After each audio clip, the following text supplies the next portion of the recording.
Shukri has been to Israel before, but he tends to slip in at night. So this very public meeting in which the leaders in all of their statements vowed regional cooperation and a new era, a new paradigm, was a next step, but one that I don't think anybody was expecting so quickly. Stephen Cook, many thanks, and we look forward to all your thoughts in the coming hour. Well, since its declaration of independence in 1948, the State of Israel has fought 8 recognised wars with its Arab neighbours, faced 2 major Palestinian uprisings known as the First and Second Intifadas, and been involved in a series of armed conflicts rooted in the broader Arab-Israeli conflict. There is still hostility towards Israel in the broader Muslim world, but individual states have opted for reconciliation. And as we mentioned earlier, the first overt sign that ties between Israel and its Arab neighbours were becoming significantly closer came with the signing of the first Abraham Accords back in 2020. President Trump has said Israeli and Emirati leaders will meet at the White House next month to sign an agreement which normalises relations between them. But Palestinians have rejected the agreement and withdrawn their ambassador to the UAE. Already they've come out with a firm statement saying that they reject this deal. They've called it a betrayal of the Palestinian cause, a free reward for Israel. I want to thank Prime Minister Netanyahu. I want to thank Crown Prince Mohammed bin Zayed. And I also want to thank President Donald J. Trump for his leadership. These Abraham Accords are going to be remembered for many, many years to come. We have to understand the timing of this. Why is this happening now? Why is the Saudi Crown Prince making encouraging noises to Israel? The truth is Iran. There is a convergence of fear around Iran and particularly its nuclear program. And this has brought Israel and the Arab states together. It is the enemy of my enemy. Meantime, Germany has triggered the first stage of a 3-phase process which ultimately potentially leads to the rationing of energy if they get cut off. So it's a big question, Wilf, who blinks first? And I can tell you there are signs that in some parts of Europe there are people who are suing for peace with Mr. Putin. OMV, which is a big Austrian supplier, and it's worth pointing out Austria is even more heavily dependent on Russian gas than Germany. Austria gets something like 80% of its gas from Russia right now. OMV has admitted this morning that it's actually open talks with Gazprom about paying in rubles. So there are signs that European resistance not to play and dance to Mr. Putin's tune is starting to crack. Ian, as always, thanks so much for that. And by the way, the US measure of oil prices, WTI, just back below $100 this morning, though Brent, the international gauge, still 104, well off the recent highs of 119, though. In Ukraine, officials in the besieged city of Mariupol say Russian forces have blocked the delivery aid and a humanitarian corridor to allow people to leave has not been opened. 170,000 people are believed to be trapped. In the last few minutes, the Red Cross says authorities on both sides have now approved an evacuation plan involving 54 buses, although not yet clear where in Ukraine evacuees will be taken. In other developments, Ukrainian authorities say Russia has handed back control of the Chernobyl nuclear power plant. The latest Russian troops reportedly left early this morning. On the diplomatic side of things, a new round of peace talks between Russia and Ukraine scheduled for today. Here, the Ministry of Defense says Kiev and Chernihiv are still being hit by air and missile strikes, despite Russian promises to scale back attacks. The MOD also says Russia is redeploying troops from Georgia to Ukraine to make up for its casualties. Our security and defense editor, Deborah Haynes, has this update from Kiev. The devastation that has been left behind by the Russian attack, of course, it's hugely significant that Ukrainian forces managed to repel that attempt by Russia to push towards the capital through that city. Today saying he and his of Irpin, but then being pushed back, but leaving behind ruined lives, devastated residential areas. It's going to take many decades to recover whatever happens in this country. And that's one snapshot of a much wider picture across the country. And so for the Ukrainian military and people here who are still resisting, it's very much bracing for more attacks. The president himself said there were going to be many more battles ahead. And then it is again that repeated cry to the West to ensure that they continue to provide ever more weapons to this country, ever more lethal weapons. It's something that the UK is saying that they will be doing. But it all helps to give Ukraine leverage as they go into these, again, virtual peace talks with the Russian side, trying to find some kind of compromise that can at least bring about a ceasefire. But as things stand today, we're no closer to that. Some of today's other news now. The government has backtracked on plans not to ban so-called conversion therapy for gay and bisexual people in England and Wales. The U-turn, which came hours after the original announcement, follows retaliation from LGBT groups and some MPs. However, the legislation will not cover transsexual people. MPs are to hold an inquiry into the detention and release from Iran of Nazanin Zaghari-Ratcliffe and Anousheh Shouri. The Commons Foreign Committee will take evidence on how their cases were handled as part of a wider investigation into what it calls state-level hostage situations. Millions of people in England will have to pay for COVID tests from today. People in high-risk groups and those in danger of developing serious symptoms will be exempt. Ministers argue that vaccines will protect the general public despite rising infection levels. This is Sky News Today. Coming up, French criticism of Qatar's human rights record ahead of today's World Cup draw.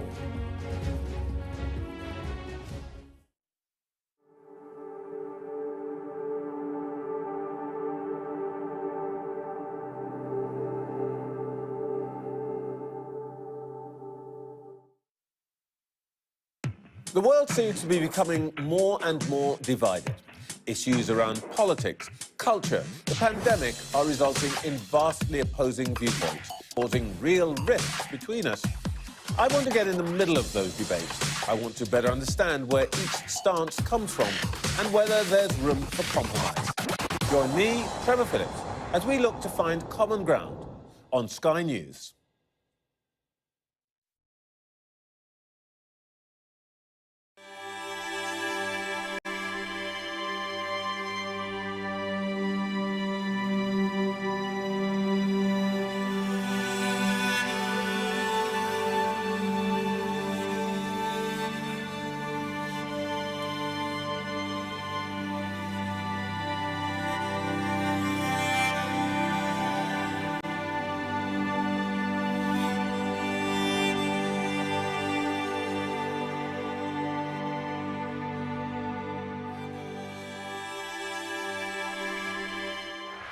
That sheet of flame, and it's moving this way.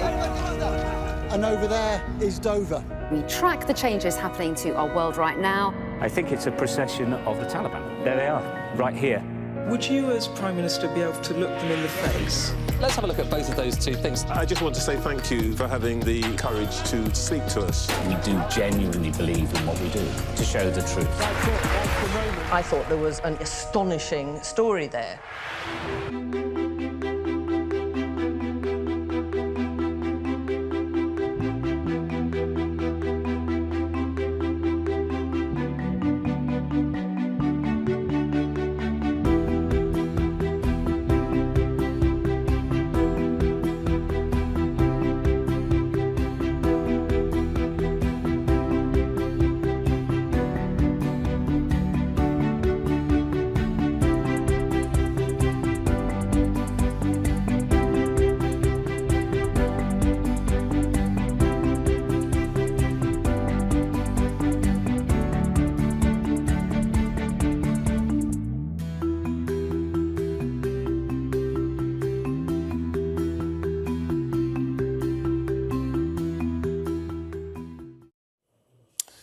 The organisers of the Qatar World Cup have hit back at criticism after the president of the Norwegian FA condemned the country's poor human rights record yesterday.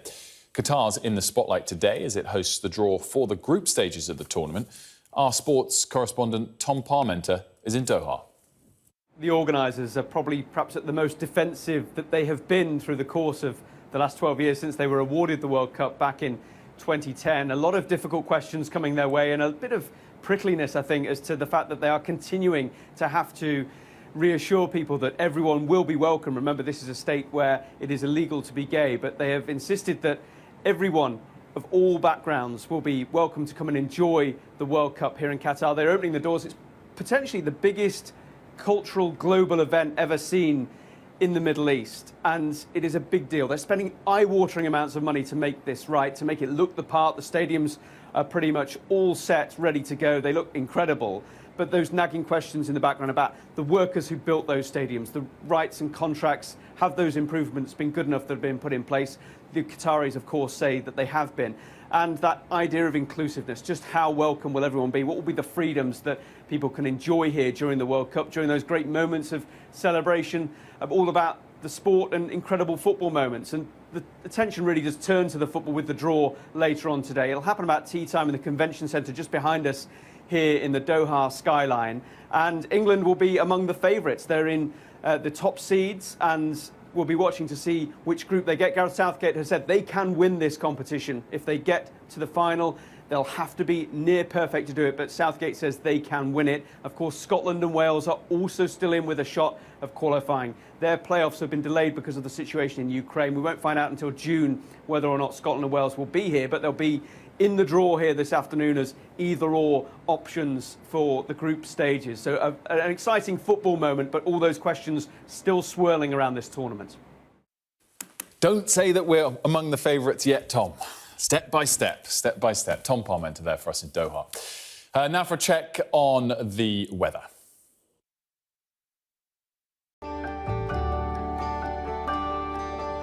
Look forward to brighter skies. The weather, sponsored by Qatar Airways. A bitter northerly wind will bring further wintry showers today, with more general rain, sleet and hill snow in the north. It'll feel cold this afternoon, especially in the raw wind across southeast of England, but coastal gales will in fact ease. Southeast Scotland and central and eastern England will see a mix of sunny spells and wintry showers. Meanwhile, rain, sleet and snow spreading across Scotland will reach Donegal and Northern Ireland later. Elsewhere, it'll mainly be dry with plenty of sunshine. Tonight, rain, sleet and hill snow will move across Ireland, Wales and western parts of England, while a few wintry showers linger in the east. A widespread frost will develop again, with icy stretches possible. Saturday will bring further showers, some wintry, but will be a decent amount of sunny spells as well. The showers will be prolonged in places, especially for Wales and southwest England. It'll stay on the cold side. Sunday will bring more cloud with rain moving into the west. A change in wind direction means it won't be as cold as previous days. The weather, sponsored by Qatar Airways.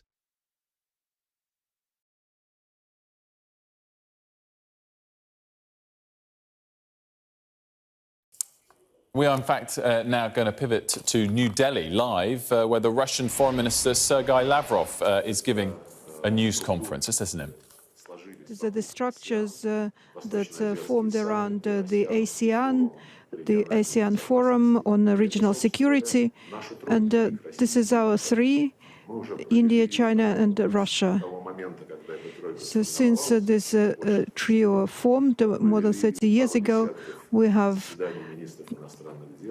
organized 20 meetings of foreign ministers, and last autumn there was the last one, and we adopted a document that reflects our shared opinions on international issues.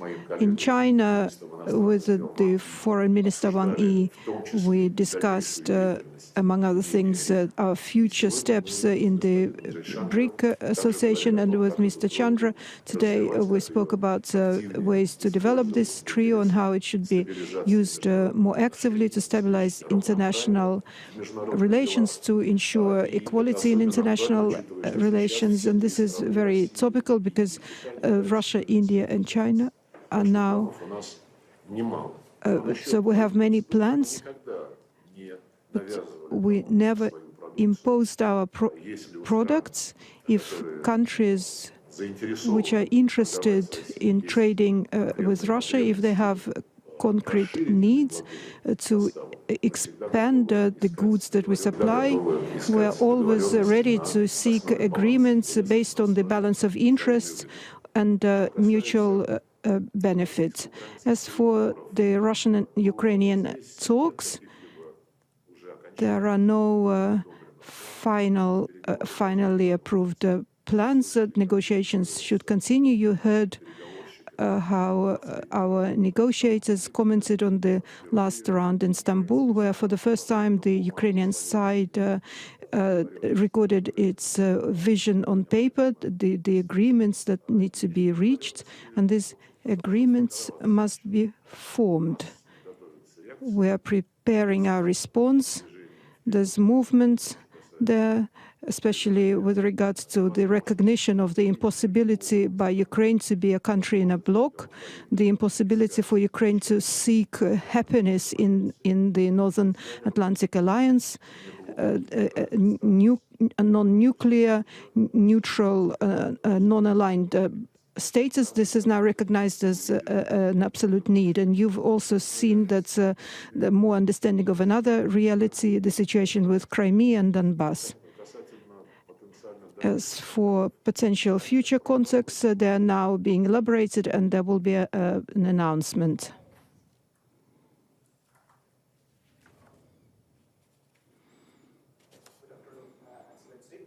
Thank you for holding the press conference. So just wanted to know what are the key highlights of your extensive discussions with your Indian counterpart, Sir Shankar. Did the issue of putting into place a ruble rupee payment system figured in your talks, as well as India's plan to buy Russian oil at discounted rates? And also there have been some apprehensions in India about possible delays in supply of Russian arms to India, particularly components of S-400 missile systems. So would you like to say something on that? Thank you. Well, as regards using ruble and rupee in our financial trade dealings, I would recall that many years ago we started moving in our relations with India, with China, and with many other countries from using dollar and euros to more and more use of national currencies. Under these circumstances, this trend, I believe, will be intensified, which is natural and obvious. We will be ready to supply to India any goods which India wants to buy. Обеспечивать Индию всеми товарами, которые она захочет приобретать. У нас на уровне министров финансов, министров торговли у нас очень хорошие отношения. И я думаю, что нам удастся таким образом обойти эти неестественные препятствия, которые были созданы введенными санкциями. Что касается военного сотрудничества. Hallelujah! Praise the Lord. The Power Word International presents Doing Good Outreach 2022 Free Medical Screening and Crusade. Theme, Run to Jesus Christ, Your Only Savior. Venue, Avatimne Vane, Wednesday, 6th April 2022. Avatimne Amlejofe, Thursday, 7th April 2022. Avatimne Biakba, Friday, 8th April 2022. Avatimne Jongwefemne, Saturday, 9th April 2022. Free medical screening starts at 6 a.m. each day. Crusade starts at 7 p.m. each night. To support this worthy cause financially, kindly contact us on WhatsApp 0044 7851 205626. Email admin@thepowerwordint.co.uk or donate via website at thepowerwordint.co.uk. Run to Jesus Christ, your only Savior. Run to Jesus Christ. Run to Jesus Christ, beloved. Run. Now is the time. Now is the day. Today is the accepted and appointed season for you to run to Jesus Christ. Run to Jesus Christ. Hallelujah.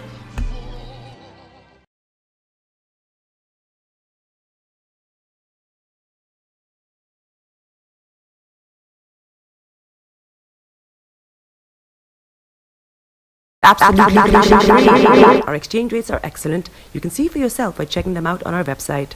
So how do you use SendWave? SendWave is an app that you can download onto your phone from the App Store or Google Play Store. The app is free to download. After downloading it, just open the app and enter your name, email, and phone number. That's it, you're good to go. Make sure you use the promo code SR, S for Star, R for Radio. This promo code will give you £5 free credit to send to Africa on your first transaction. Your money will be delivered to your recipient within seconds. Feel free to call me on 0749 7377 647 at any time.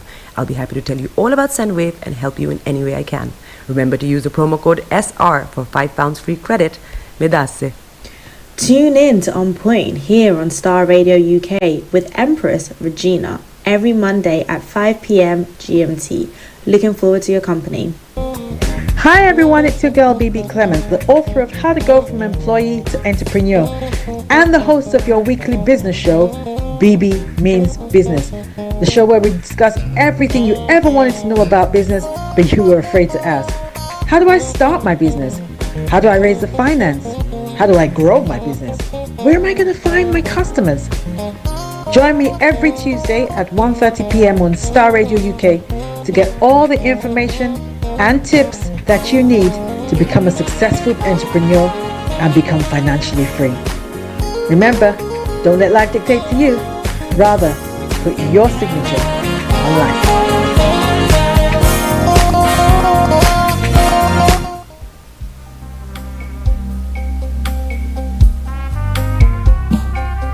Are you looking for the fastest, reliable, and trustworthy door-to-door shipment company? Well, look no further. When was the last time your family received a shipment back in Ghana on time and in time? You are not sure?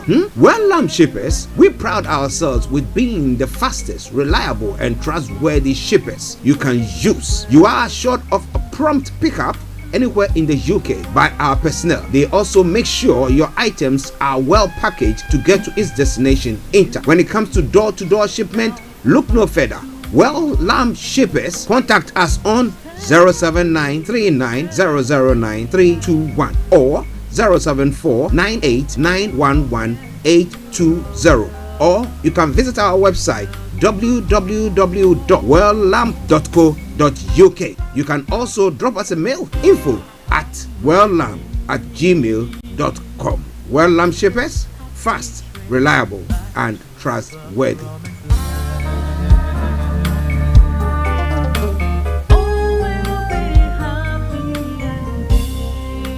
Hi there.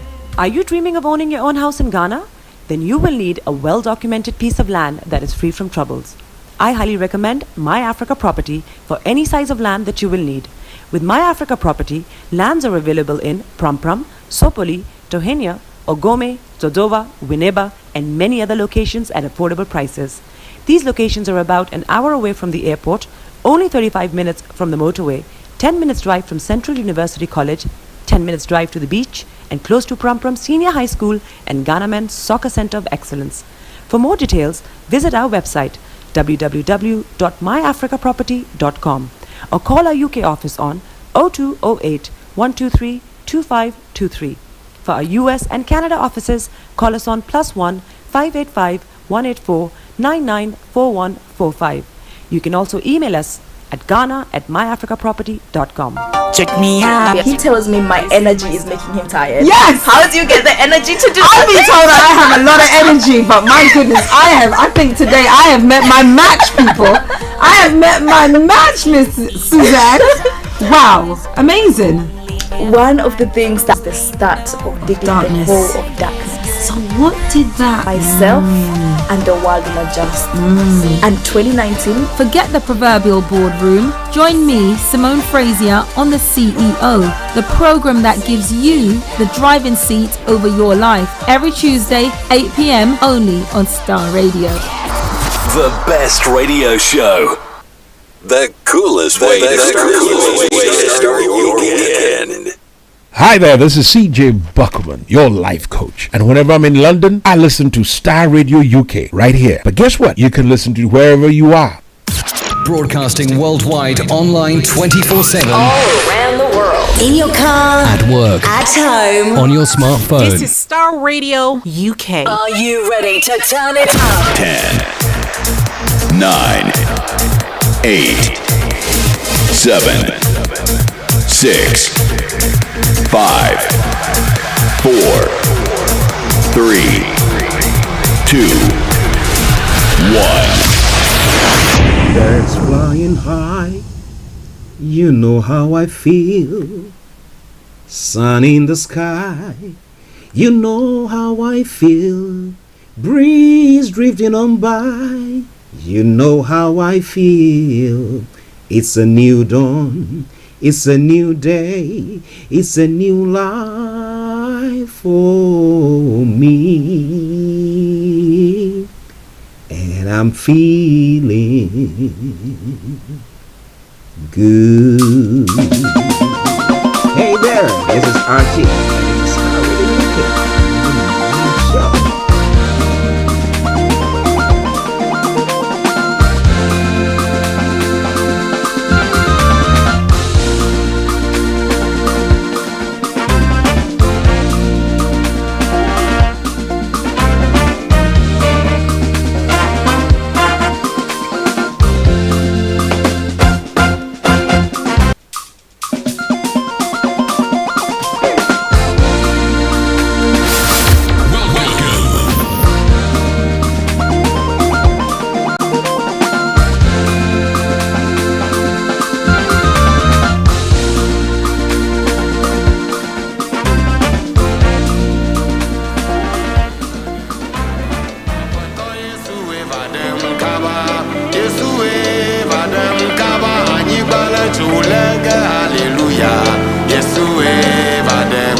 And this is Starr Radio UK. This is Starr Radio UK.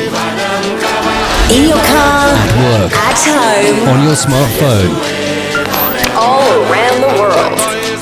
Are you ready to turn it up?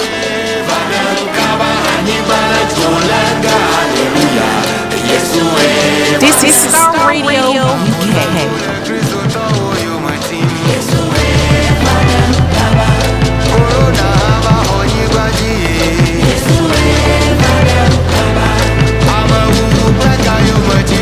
All right then, let me say a massive good morning, good afternoon, good evening, good dawn to you wherever you might be on planet Earth, and those of you on other planets as well. Welcome you to the Friday edition of the morning show.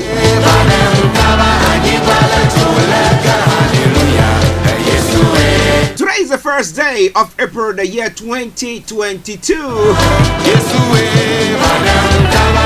When it comes to the UK, I don't think that people will call it a very good day for the UK, because all the prices for energy is going up today, up to 54%.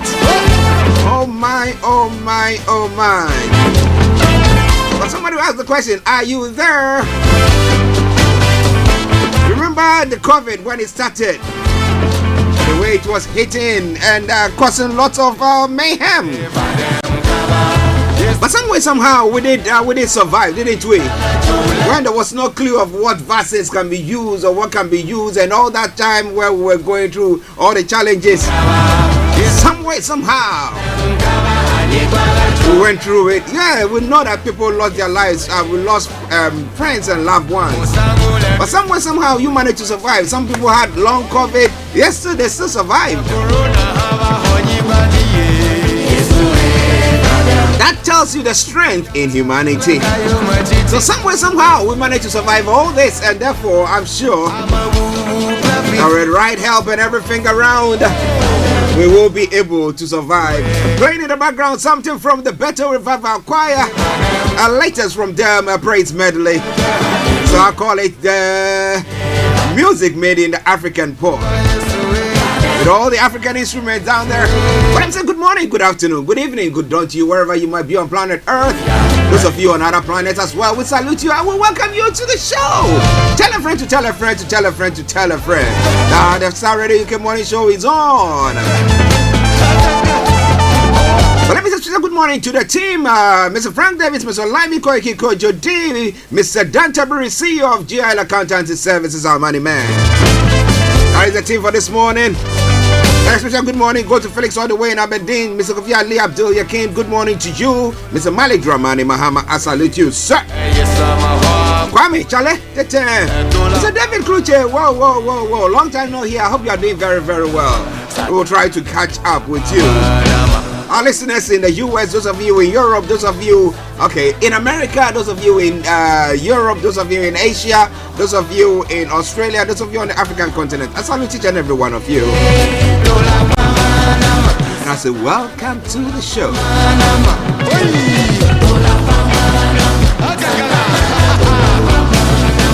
All right then. To my lovely listeners on the African continent, especially those of you in Nigeria, Ghana, Uganda, Cameroon, those of you in Liberia, South Africa as well, I salute each and every one of you. You know what? Especially to those of you, it costs you an arm and a leg to get yourself a data to watch or listen to us, but hey, you continue to do so, and I'm so grateful for your devotion and your sacrifice there as well, for your loyalty as well. I salute you. I knock my heart for you. Alright then, so for the Friday edition of the morning show, 10:43 at the time, I'm going to bring you the quote for the day, the weather forecast will follow suit, the travel update as well, and then we'll move on to some of the stories making the rounds across the globe. That is Global Trotting. Exactly at 11 o'clock, we have Miss Olayomi joining in to bring you updates from Nigeria. And then from there, we'll open the lines exactly at 12 o'clock, continuing with the discussions that will be going on. But remember, today is Friday, exactly at 12:30. We'll cross over to Kent, where our money man is. It's going to be putting some money in your pocket. It's a program that you need to listen to. Household budget and all the community that comes with it. Oh my. Well, welcome to the show once again. And once again, let me say thank you exactly. 10:44. The morning show. Starr Radio UK. I remain yours sincerely. This is the morning show with Archie.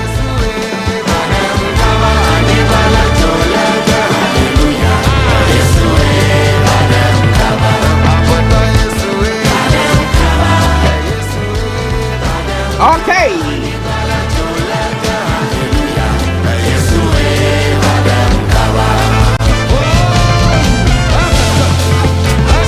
Okay, now, so let's move on.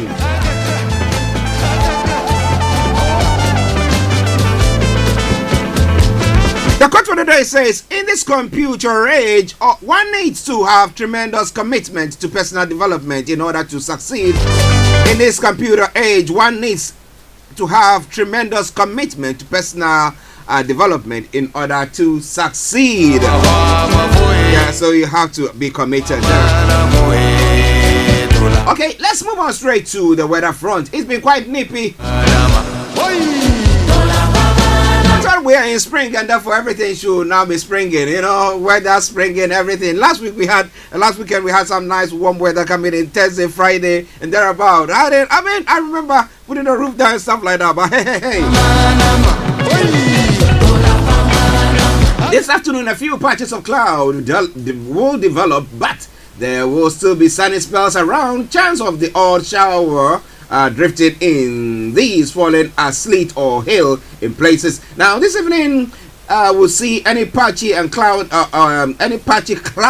and showers clear overnight. That will be dry. It will be dry, clear and cold with just the odd patch of cloud around as well. Now when it comes to tomorrow we'll see a bright and dry start with plenty of sunshine. Once again, patchy cloud forming in places in the afternoon, along with one or two showers there as well. But come Sunday we'll have a dry and fine start with plenty of sunshine and perhaps the odd wintry shower lingering in places, turning rather cloudy in the afternoon but remaining dry. So that is the weather for you. Now the top of the temperature today is going to be 9 degrees. The lower is going to be -2. Pollen level is going to be low. UV level is going to be moderate, and pollution is going to be low. Sunset 19:33. Sunrise for tomorrow morning 06:37 hours. That brings us to the end of the weather forecast for you. Let's take a quick break, and once we come back, I'll bring you the rest. That is the travel update. Stay tuned. Don't you go away. Tune in to On Point here on Starr Radio UK with Empress Regina every Monday at 5 p.m. GMT. Looking forward to your company. Check it out. Keep your eyes on the road.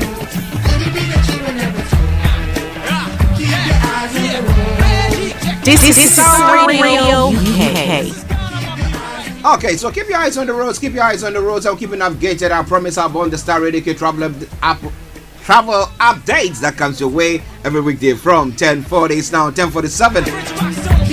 I think I need a bit of a cafe, to wake me up properly. All right then. So on the Hammersmith City line, there are minor delays due to train cancellations.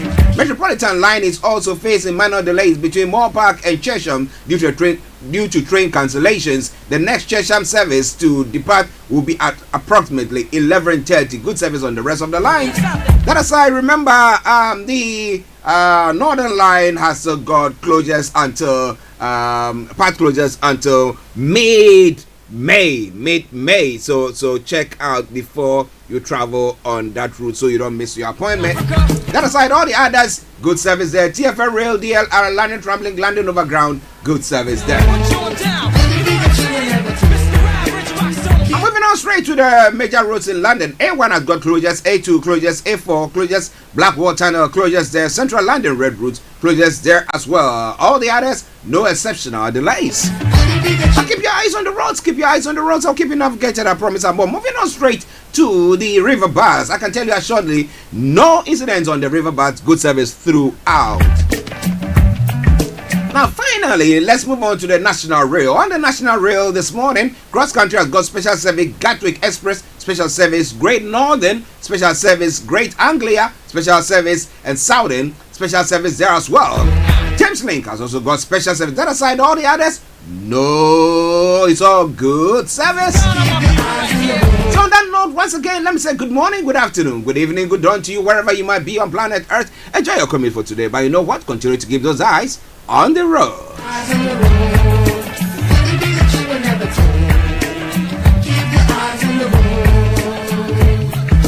Starr Interventions amplifies yours. Organized products and categories for easy access and navigation. Access to global community, especially within UK and Europe.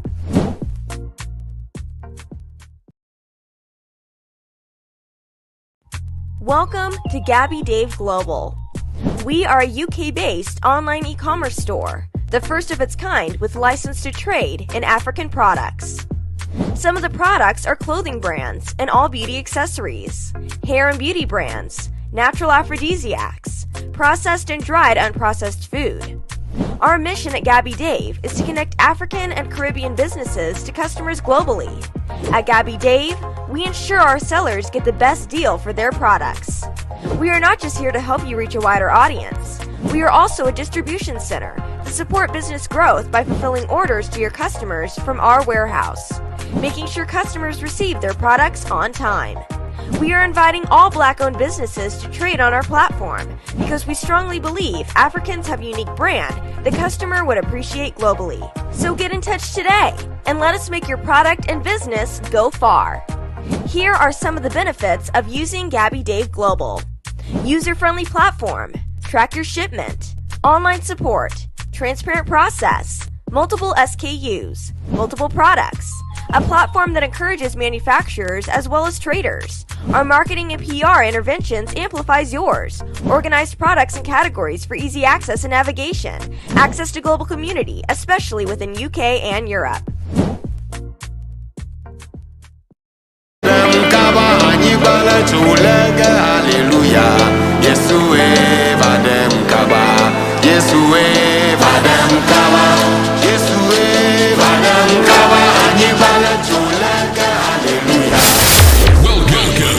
This is Starr Radio UK.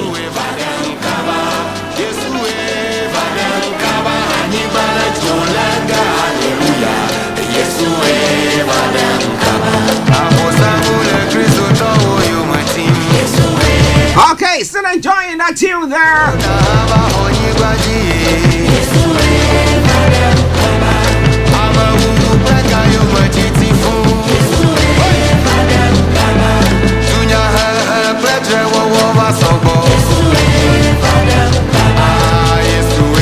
Yes, we Vadam cover.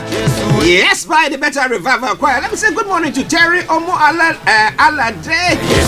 Equato. Yes, Equato to you too. Good morning. Okay, Global about trotting now. Let's grab on. Whilst you're enjoying the music in the background as well. Tosino, good morning to you. Amaya, good morning to you as well. And Radio Tiso, management and all presenters there in Uganda, I salute each and every one of you. Our sister station there as well. Okay. Now, when it comes to the stories making the rounds across the globe, I mean, that from UK here, because the 1st of April, yes, bill shock for millions as energy price rise hits. A host of essential bills dominated by energy are rising from now, with warnings of more to come. Well, we have the money man who has addressed this issue, and therefore we'll be revisiting it. How do you do it? How do you deal with your household budget so that we can make sure that this time we'll be okay?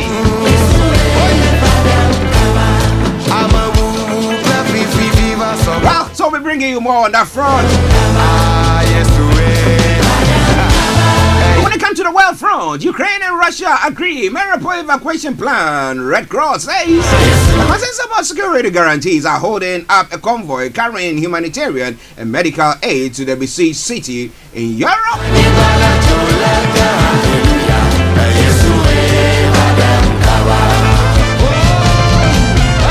Gruesome evidence points to war crimes on road to Kyiv.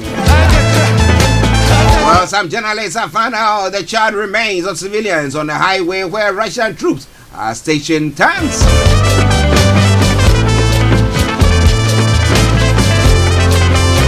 Well, Russia is saying that it was Ukraine that attacked the oil depot. Well, you know, accusation and counter-accusation that goes on there. When it comes to stories making the rounds in other parts of the world, ex-hostage recounts ordeal at trial of IS jihadists. I'm enjoying this music, man.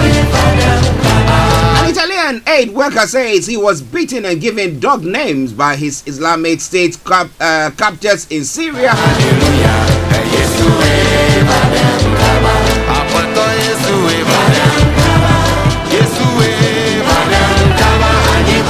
Well, they came 5,000 miles to ask Pope to say sorry. A Canadian indigenous delegation is seeking an apology over the church's role in residential school. Yeah. Those are sad ones, you know. That is all coming away from Starr Radio UK.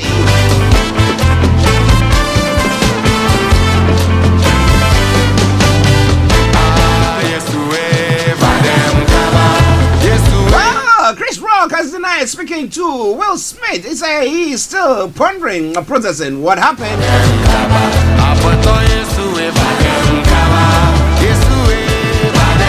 Here in the UK as well, conversion therapy. The government was trying to drop it, but decided to do a U-turn on it. Now, what is your take on that? Now, if the person is desperate, needs help, and you think that maybe prayer can help, or whatever conversion therapy that you have can help, what is wrong with that? Well, government is saying that when it comes to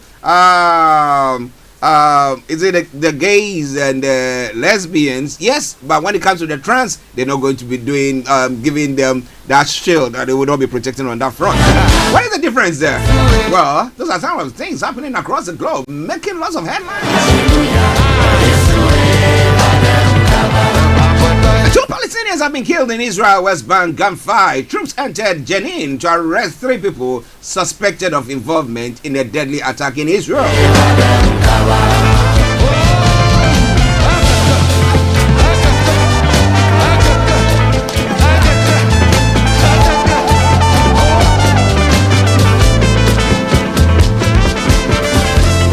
It's all coming away from Starr Radio UK.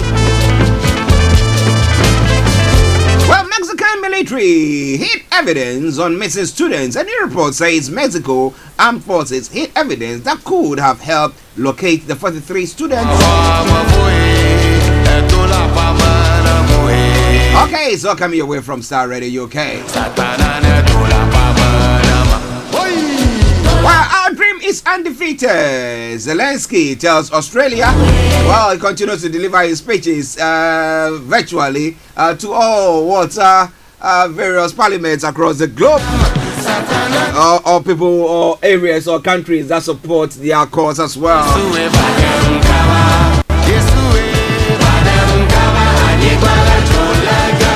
When Australian TV anchor is on trial for China spy charge, a Beijing court is holding a closed door hearing for former CGT and journalist Sheng Lei. Oh my, oh my, oh my. So, Starr Radio UK. Protest at Sri Lanka leader's home turns violent. A tear gas was fired on demonstrators protesting against dire food, fuel and power shortages. But when it comes to Nigeria, Ms. Olayomi will be bringing you more on it. But 4.2 million enterprise benefits from the BO1. 1 trillion naira monetary disbursement, Buhari is saying.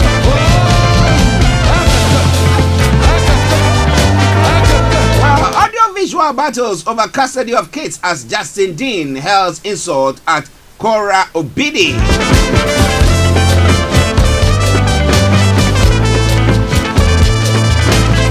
Well, Sokoto the banks report alleging diversion on 189 billion naira. Where is the money then? Zoguma will say, where is the dollar? And it's all coming your way from Starr Radio UK, your favorite African and Caribbean radio station in London.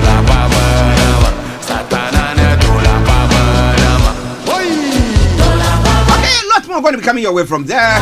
Bandits attack Kaduna community, kills residents, abduct several others. Some of the stories making the round.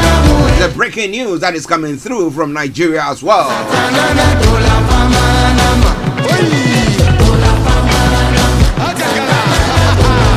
Well, Atuesian dishonestly took 130 million Ghana cedis to set up another bank. Prosecutor is saying.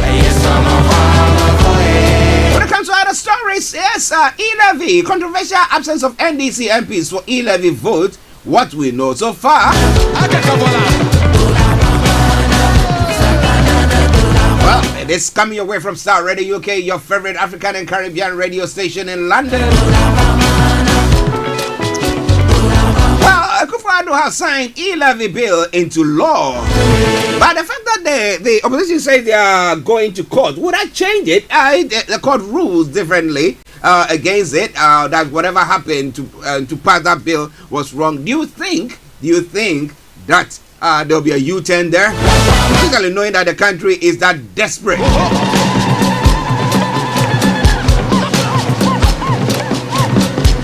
Well, minority are labeling the clerk of parliament as partisan. But well, Afenyomakin is saying that, well, it is unacceptable for minority to label clerk of parliament as partisan. What does it mean by that?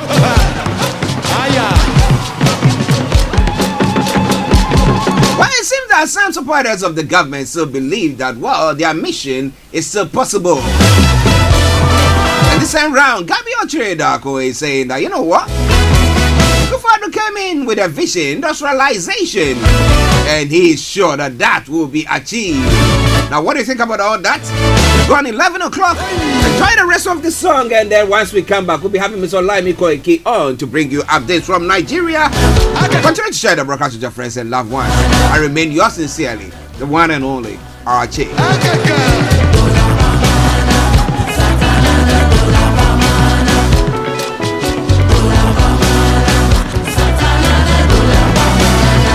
In your car, at home, on your smartphone.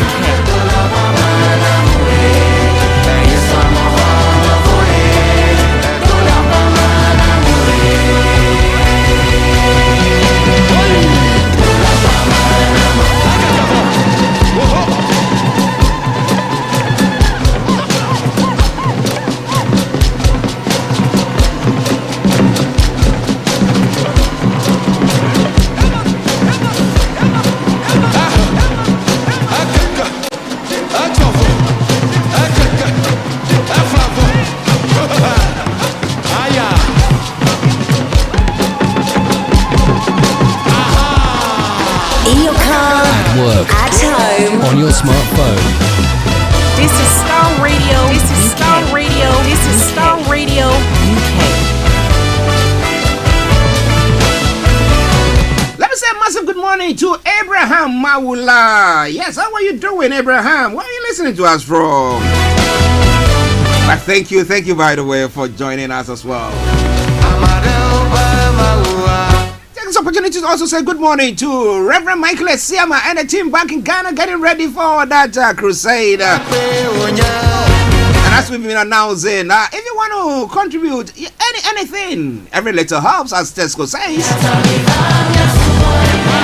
Get in touch with them and let's help.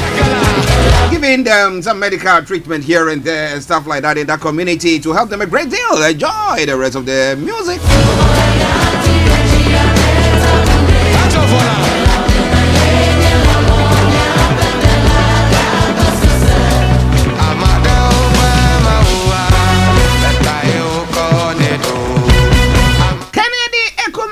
Hey Kennedy, how are you doing? Good morning to you too.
Well, that is from the Better Revival Choir. Once again, another smasher of a tune there.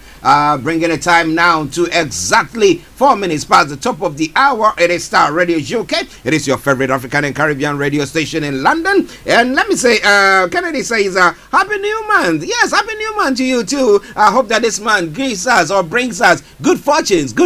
You know, whilst people are saying that there's a casting down, may you be able to say that there's a lifting up. Okay? Yes. To all our wonderful listeners and supporters, wherever you are, wherever you listen to us from, I tell you all the time, once there is life, there is hope. You are counted among the living, and therefore, some way, somehow, you're going to be surviving. So, don't give up. Don't throw in the towel. Yes, it might be looking very grim and doom and gloom, whatever they want to call it. But hey, be rest assured. Some way, somehow, we will survive. Okay? Let's take a quick break, and once we come back, I'm sure that we'll be having Miss Olayomi joining us. Stay tuned. Hallelujah. Praise the Lord. The Power Word International presents Doing Good Outreach 2022 Free Medical Screening and Crusade. Theme, Run to Jesus Christ, Your Only Savior. Venue, Avatimne Van, Wednesday, 6th April 2022. Avatimne Ambejofe, Thursday, 7th April 2022. Avatimne Biakpa, Friday, 8th April 2022. Avatimne Jongwefeme, Saturday, 9th April 2022. Free medical screening starts at 6 a.m. each day. Crusade starts at 7 p.m. each night. To support this worthy cause financially, kindly contact us on WhatsApp 0044 7851 205626. Email admin@thepowerwordint.co.uk or donate via website at thepowerwordint.co.uk. Run to Jesus Christ, your only Savior. Run to Jesus Christ. Run to Jesus Christ, beloved. Run. Now is the time. Now is the day. Today is the accepted and appointed season for you to run to Jesus Christ. Run to Jesus Christ. Hallelujah.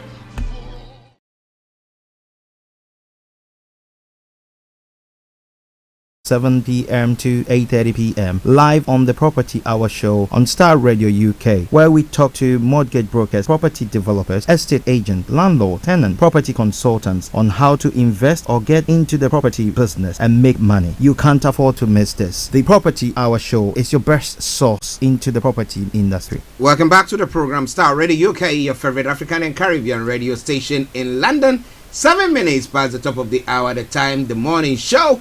We should be having Mr. Olayomi on. Yes. We have him. We have him on. So we'll be going to him. But whilst I get him lined up, most of the stories he will bring it. He'll be introducing it whilst we go on. So don't you worry about it at all. But let me take this opportunity to say good morning to you, Yomi. Well, it is a very good morning to you back in the studio, and happy new month to all our listeners and yourself, and to the rest of the team as well.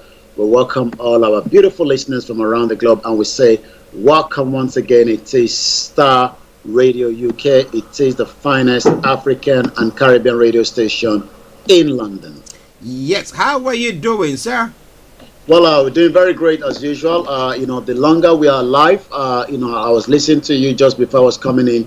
We got to be grateful because there's quite a lot of people that are going through quite a lot around the globe. And for the rest of those of us that are still alive, and then we got to continue to say that we can do things much better and then appreciate, the Creator himself. So I'm doing very good, and it's good to be back again, at the beginning of this new month, as we continue to say happy new month to all our listeners from around the globe. Yes, let me take this opportunity to also say good morning to Anthony Adedeji and to every one of you who's tuned in this morning to listen to us wherever you are. I know some of you tune in and then we don't see you.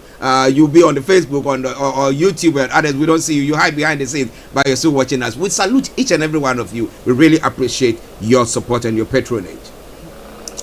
Okay. Now, Yomi, let's look at some of the stories making the rounds. I don't know whether we should touch on what is happening here, which I know that are money man, but I know because people listen to us. Now, what has been some of the concerns from our communities here pertaining to these energy prices that is going up today, 54%? Well, the price is going to have a big impact. Quite a lot of people would definitely have to feel the pinch of these, global situation that is having a big impact on so many people. I mean, I've noticed the bill has gone up, in the last couple of, weeks myself.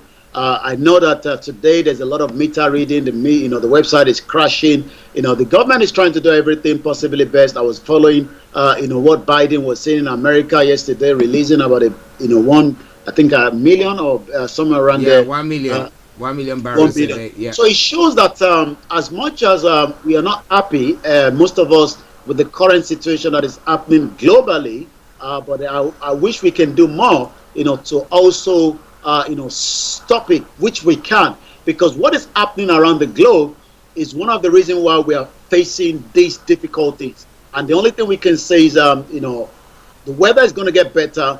That means, we might not be using as much of the energy that we used previously. Yeah. But that doesn't mean that, the energy is still not something that we should be concerned. We should be concerned, but like I said, let's hope that things will be much, much better as we continue to tell our people around the globe. Maybe there's a way that you might be able to save a little bit from the current crisis so that, your energy bill does not continue to be increased. But definitely a lot of householders will feel the pinch of these new changes that is coming up.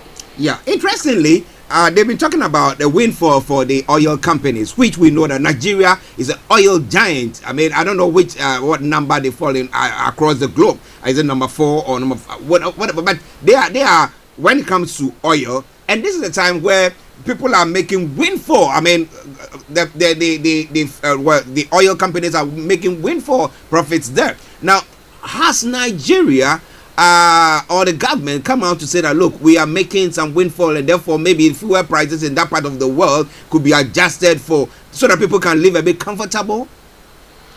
Well, it's a different thing entirely when you look at Nigeria as a whole. And the reason for that is, the situation in Nigeria is quite alarming. When you talk about, crisis of energy itself, a lot of Nigerians have been facing, a big, in terms of the energy. Most Nigerians will probably not use, gas system because it's very, very expensive.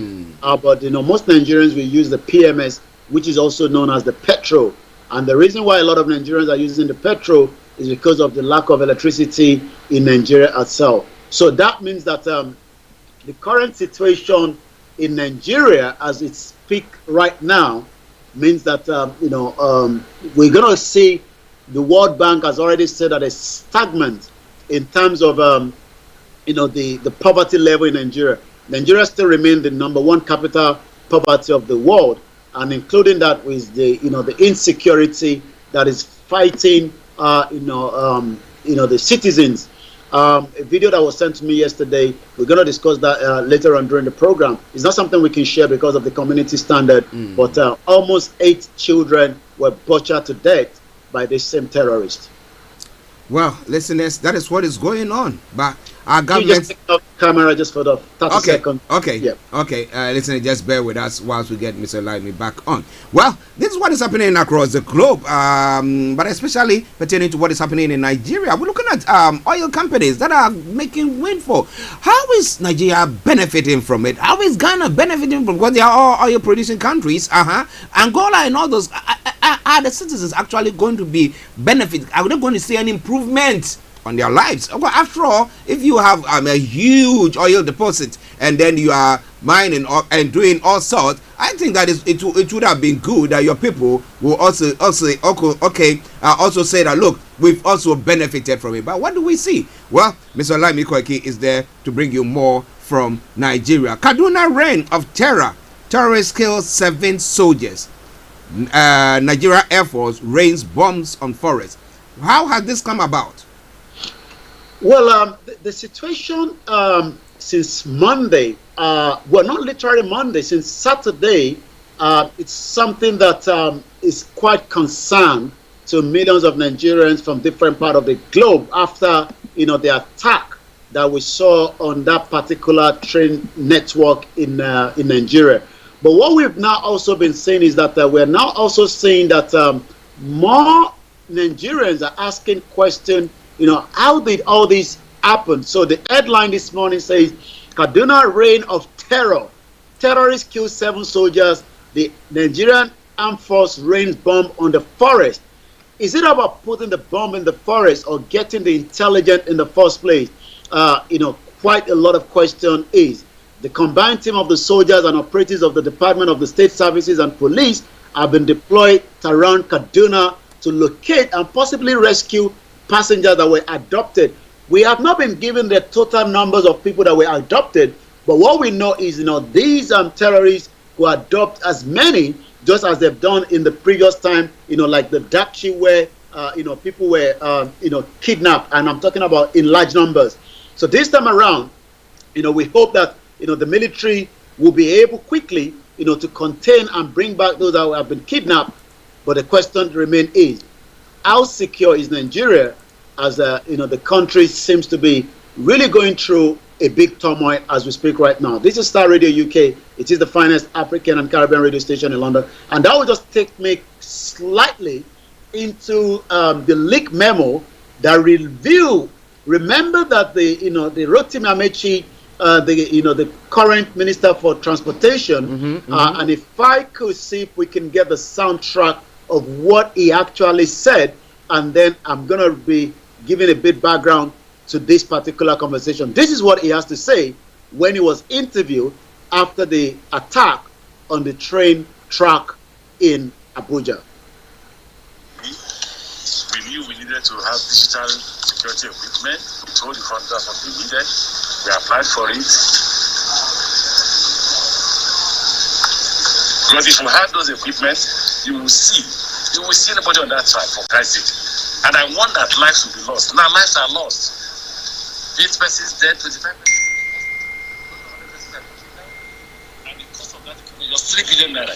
Because of what we've lost, more than 3 billion naira. We've lost tracks, we've lost locomotives and coaches, we've lost human beings. Okay, so we've lost locomotive, we've lost human being, but the headline now says that there's a leaked memo that reveal why the Federal Executive Council, which is where decisions are being made, on every Wednesday, just as we have it here in UK, same Wednesday where the UK Parliament, have the Prime Minister and all that. So the leaked memo reveal why the FEC rejected Amechi 3.7 billion naira security proposal. It's now telling us that it's going to cost about 3 billion naira to fix the damage. How come 3.7 billion was not issued in the first place? According to the paper review why proposal for security equipment along the Abuja Road track, which was presented to the Federal Executive Council by the Minister of Transportation, Rotimi Amechi, was rejected. Recall that Amechi, while fielding questions from the journalists after the train bombing that left at least 8 persons dead, said he had predicted the attack and presented a memo to the FEC for the procurement of security equipment, but it was rejected. But according to the minute of that FEC meeting that took place in September 24, 2021, Mark EC 2021-236, which was preceded over by the Vice President Yemi Osinbajo, while President Muhammadu Buhari was attending the United Nations General Assembly when all the bulala was taking place in America, in New York. Amechi recommended that a firm, Morgan Nigeria Limited, be given the contract worth 3.7 billion. The firm, which was incorporated on the 6th of August 2019 by Prince Godwin Momo, Chioma Momo, and George Momo, had a turnover of about 84.9 million. Without doubt about the capability of the company, which was formed less than 2 months, could there be a corruption?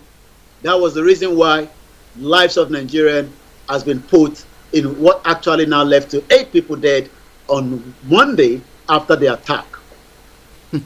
Well, listeners, Mr. Olamiko, if you're going to be going on that, but let me acknowledge Bakari Oluwaseun. Okay, I hope I pronounced your name there. Well done, and thank you very much for joining us as well. But Yomi, let's come back to this story once again, because if Amechi was saying that, look, I needed 3.7 billion or whatever amount, now with the damage that has been caused now, they're talking about maybe getting equal another same trip, call it the same amount of money to replace and get the coaches and everything, the engine and everything, that the route, the trucks and everything together. But so is government accepting responsibility that it was a failure on their part to release these funds that has caused the lives of these people to be lost, or government is just going on to say that, look, well, this man, he wanted that money, maybe he was going to use it for something else, but we didn't want to give it to him. So which is it? Well, government doesn't, admit to failure. I think it's not just in Nigeria. I think it's around the globe that, a government is going to come out and say, that we would accept or admit to what has actually happened. What I think is happening is, Nigerians are asking questions, if the Minister for Transportation, and this was the headline then on a Monday. Sorry, bear with me there. Okay. Yeah. Okay. Yep. Taking that down. It's just the other transmission that was, broadcasting behind it. So, yes, I think, yeah. So, if the government, let me show us the headline that we saw coming out in Nigeria on Monday after the terror attack, where 8 people were killed. This was what has led to this conversation. Kaduna train attack. I warned that lives will be lost. 3.7 billion should have been issued to a company, but there was a doubt of a company that was set up 2 years, to tackle a kind of a security like that. Are we now saying that maybe there was a collusion between, the minister or those behind the company, where approval should have been appointed to them to look into the security? And if that was the case, how come they didn't look into other companies? I'm sure there will be a lot of companies in Nigeria that would have been able to manage, the security of what actually led to the attack of that train track. That eventually, the Amechi, the minister, is now even saying that it would need 3 billion naira, to rectify that problem. I'm not sure whether 3 billion naira will be able to bring back the lives of 8 people that have died, and some of those that died, in that carriage that we have their picture so far. Dr. Chinelo, she was meant to be traveling out of Nigeria, from what I'm told, to Canada, to start up a new career system, but eventually she didn't make it out of Nigeria, and that is why we say most of the time, may Nigeria not happen to you, because if Nigeria happened to you, it might be something that would affect you.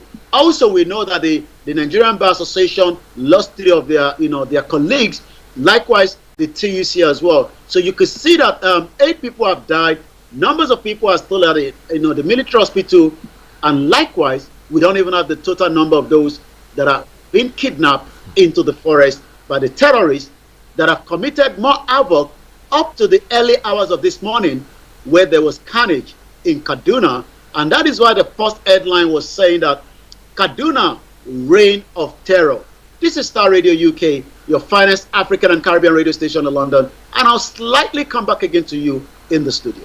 Well, listeners, Mr. Olayomi Kweke for you. Very, very worrying story there. But Abraham Mawula says Nigeria government are support of the terrorists. He is come out straight. He said Nigeria government are the ones supporting the terrorists, because he is coming from the point where if an expert or the minister in charge of transport said that we need this money to protect the people, and you didn't release it, and then the next moment the thing happened, then what? Yomi? The reason why I was laughing is, we were talking about the energy, right? The gas, and Olatunji Awofeso says, I use electric blanket most of the time. He's also saying there as well, the Nigerian army and the security service and intelligence are underfunded and badly trained. He's also saying it is a shame that the Nigerian transport sector should have been the duty and function of the state government instead of the central government. The unitary federal system is really destroying Nigeria. It goes back again to who should take care of the security. Should it be the state? Should it be the federal? It looks like the federal is really collapsing on the top there. And I believe I have another video by a senior advocate of Nigeria, Mike. This is what he has to say in terms of the nation, the state of the nation in Nigeria today. Some years ago, that Nigeria would become a failed state has actually come to pass.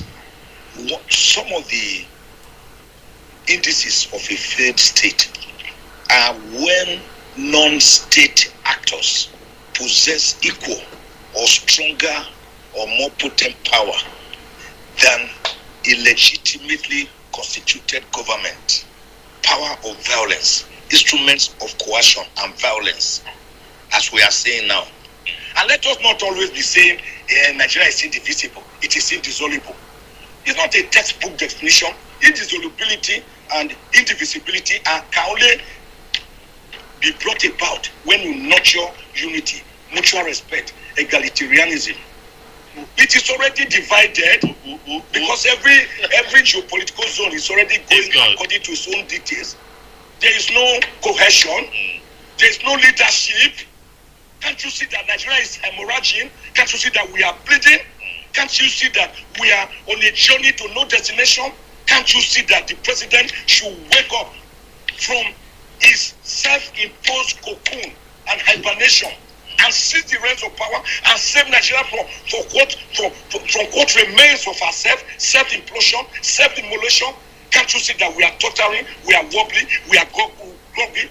Can't you see that we are falling apart? Can't you see that we needed, as yesterday, to do something urgent to save Nigeria from the precipice, from breaking up into smithereens? Can't you see that the house is collapsing, that the edifice is collapsing?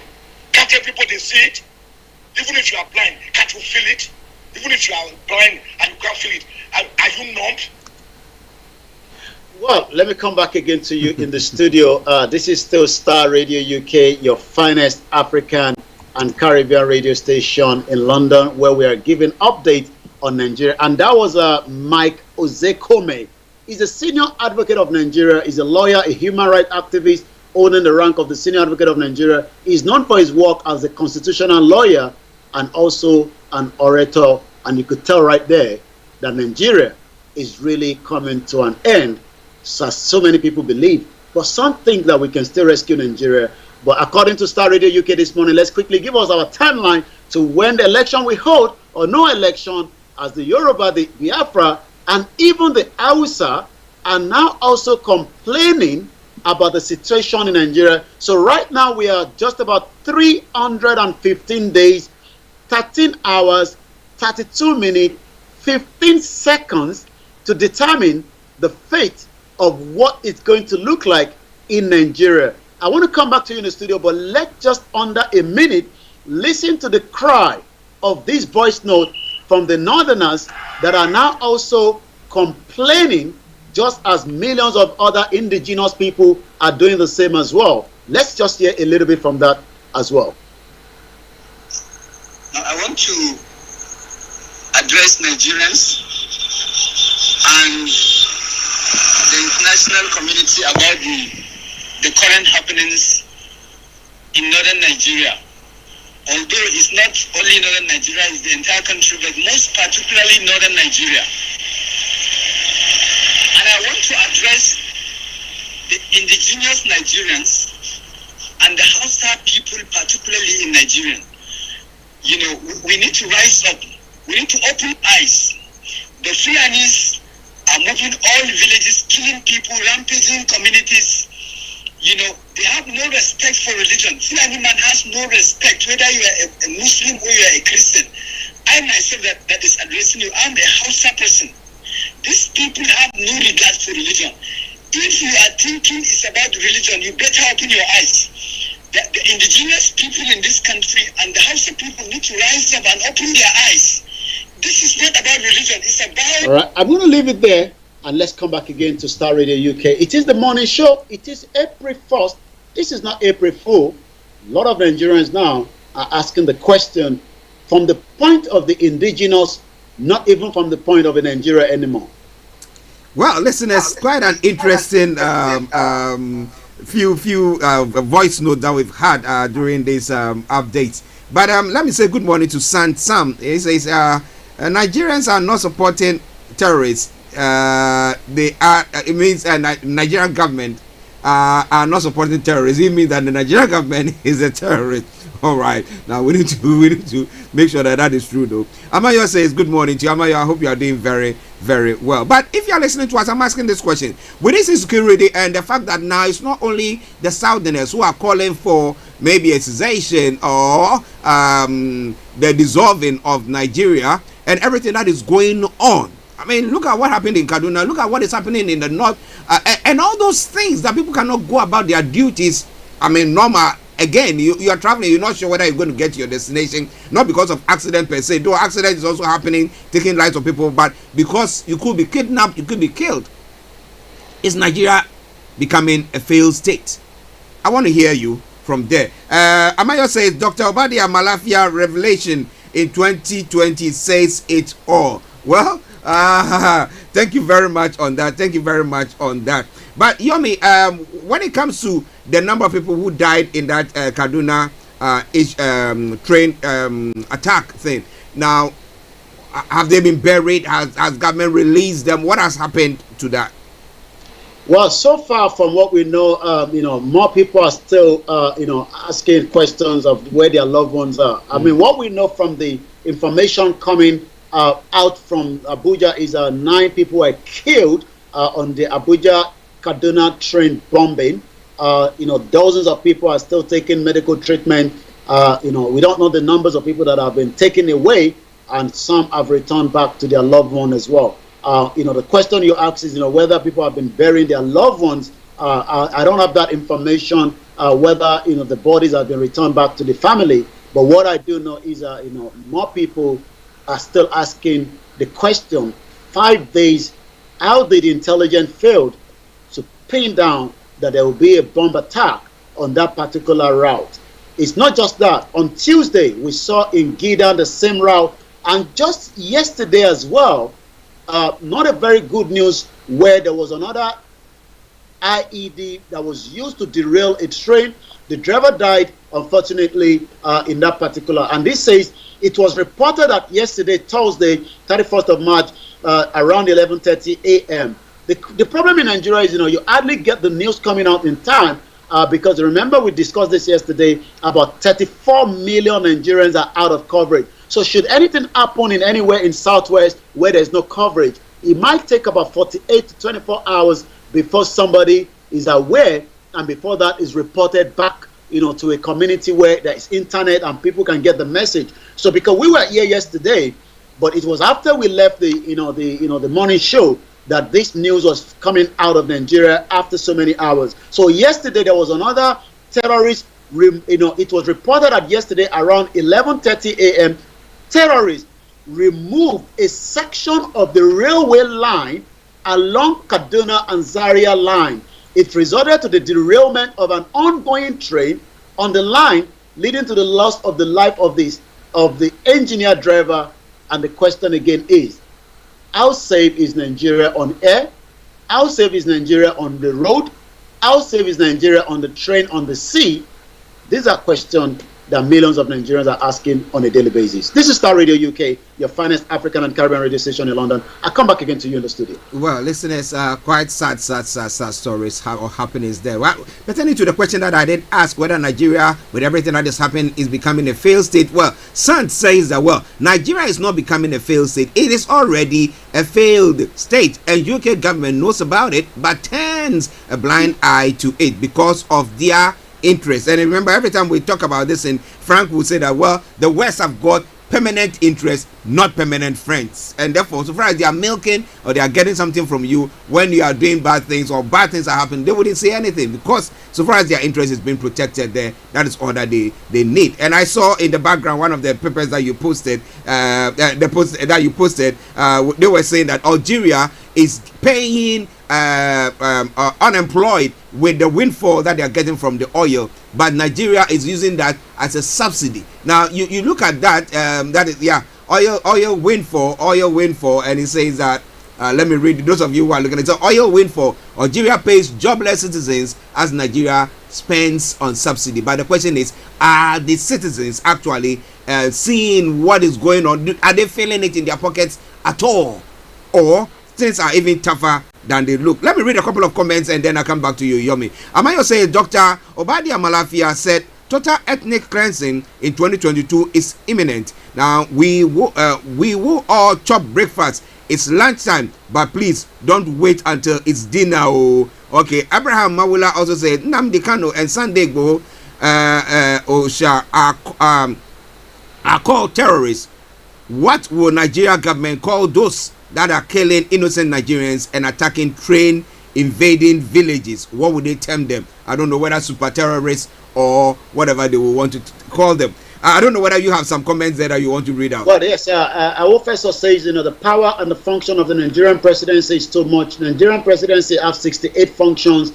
The UK has 9 functions. US has 7 functions.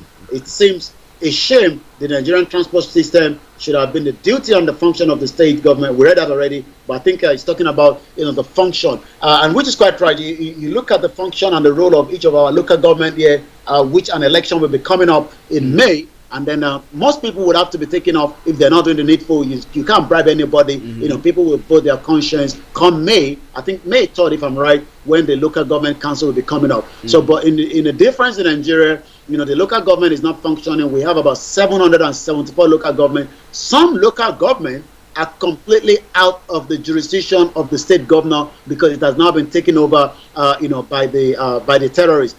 Even yesterday, I was looking at another report that was coming up where people are now paying through the bank system to the terrorists as well. According to the Daily Trust, kidnappers in FCT began collection of ransom through the bank.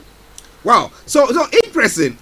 Now, if they are, the security agencies just need to have a lead as to who is taking it. So if they are having that link from the bank transaction to know who received that money, then they know where they are. So throwing bombs into the forest, I don't know whether they just want to do something. Ghanaians will say just doing some hanya, just throwing something, just people to think that, yeah, we are around. Do they know where exactly these kidnappers or these terrorists are?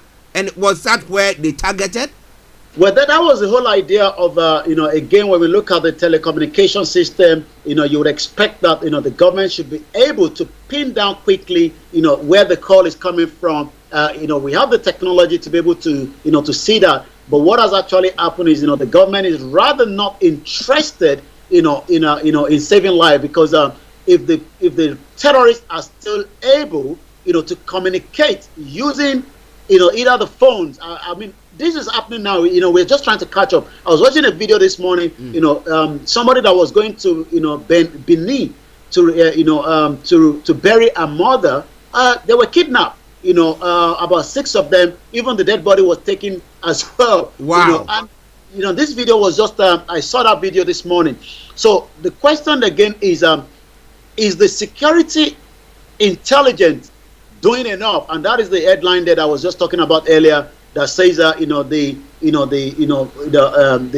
kidnappers in the Federal Capital Territory have begun collection of ransom through the banking system. So it shows the problem that we have that needs to be quickly looked into.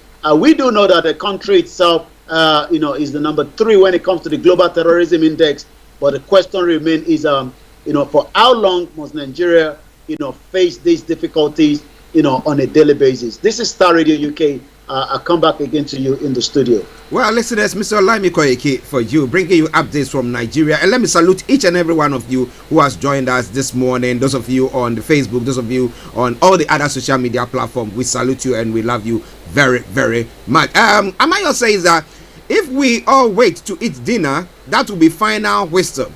At 90 minutes, it's over. Meaning you lose your identity. A word is enough for the wise. Okay, yes, that's what Amaya is saying. But what do you think? We want to know, Nigeria, is it failed or is it failing? Or we just we got into a point of no return, and therefore only amalgamation, just dissolving the union is the best way forward. I want to hear your take on that. But let's go back to Yomi for some of the other stories making the rounds. Over to you, Yomi.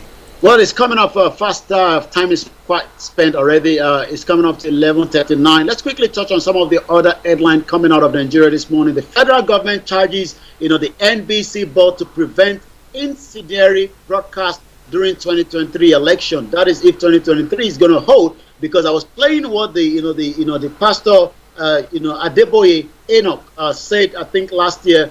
Are you sure there will be 2023? And somebody asked him, who is going to be the president of Nigeria? And he says, who is going to be the president? He did ask, which country? And when the president of Nigeria said, are you sure there will be 2023? I believe he's speaking in parables, because a lot of people know that, if care is not taken with the current situation, things might go the other way around. School boys kidnap attempt in Lagos. Again, the headline coming up again, challenged by train attack, doubted by the nervous nation military launches.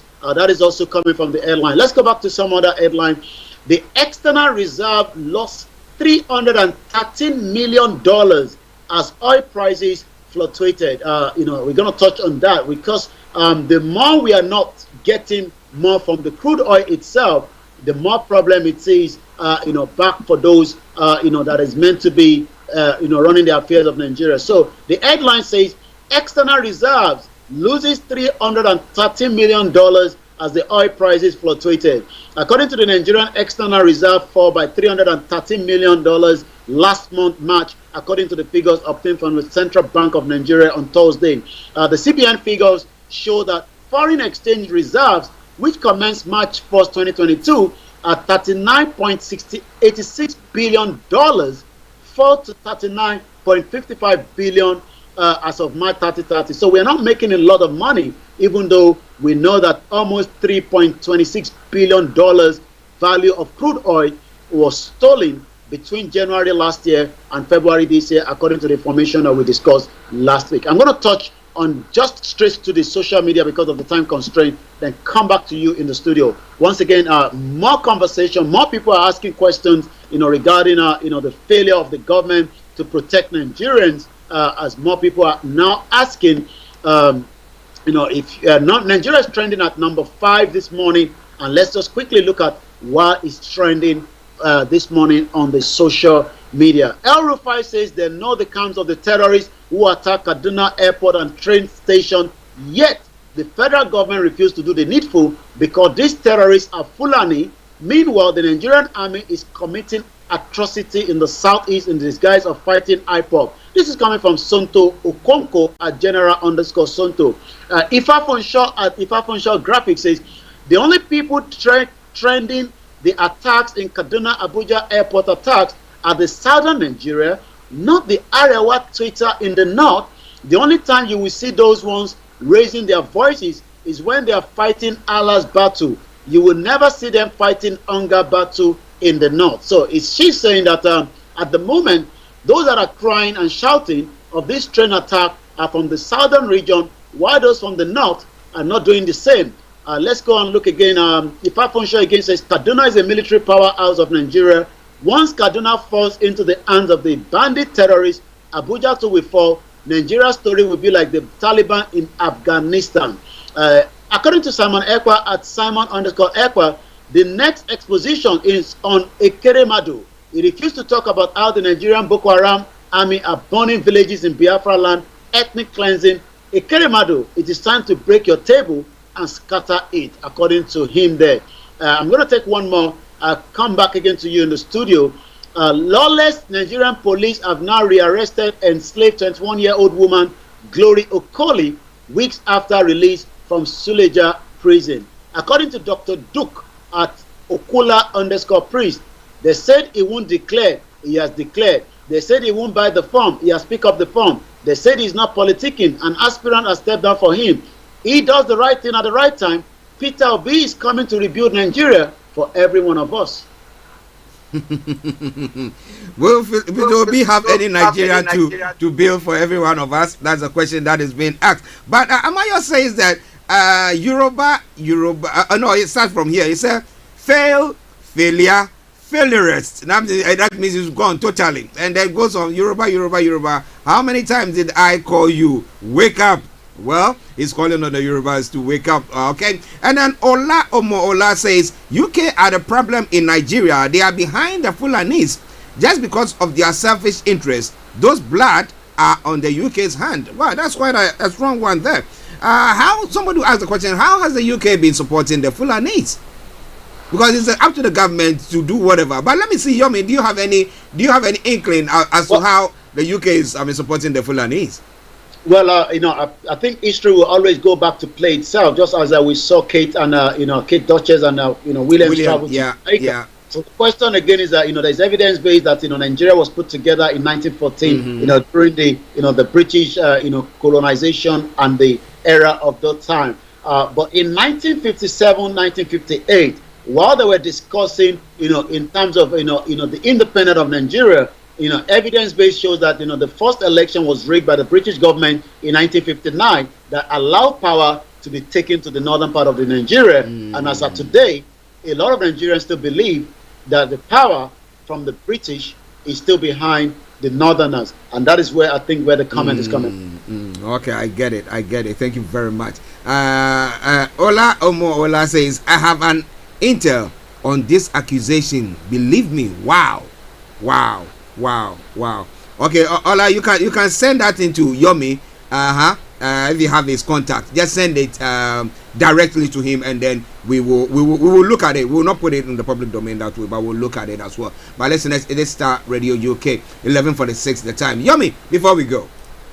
Well, we'll be back again same time tomorrow. Same time on Monday. It's a Friday edition, but the weekend is all about the Star Radio UK. Make sure you tune into all our programs that are coming up to Sunday. But I'll be back again on Monday. But there is a breaking news coming from Abeokuta where baby gunshot everywhere, fighting between custom and those carrying rice. My girlfriend just sent me. It's happening right now in Abeokuta. This has been from one of our listeners. I will say, stay safe wherever you are, and let's continue, to be very vigilant wherever we are as well. This is Star Radio UK. I'll be back again on Monday morning for continuation of the news from Nigeria. From now, I say very good morning and bye for now. Bye-bye. Okay, a few of the comments there for you as well. Abraham Mawula says the Western media are in support of terrorists in Nigeria. If not, why can't the media talk about what is happening? Okay, that's why we sit here and then we talk about everything. We try to get it up. Ola says that, Anthony Adedeji says, okay, he's giving us a 10. Thank you, Anthony. And Amayo says, kudos to everyone. Thanks always. And then the Western media. Ola says, Abraham Mawula, Fulani government have already paid them. Wow. Okay, listeners, it is Star Radio UK. It is your favorite African and Caribbean radio station in London. We're going to take a musical break. And this time around, Amechi, the transport minister, said, well, I requested for 3.7 billion naira to do the job, to give the security that these people needed. Well, they didn't do it. Some are saying that, well, they think that because it was trying to, sublet the contract to a newly formed company, that's why they didn't pay that money out. But look at what has happened now. But well, Zongoman says, where is the dollar? Asking the question, where is that money that would have saved people's lives? Would it have? Well, enjoy this song, and when it ends, I'll be continuing with the morning show. Stay tuned, don't you go away.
This is Star Radio UK.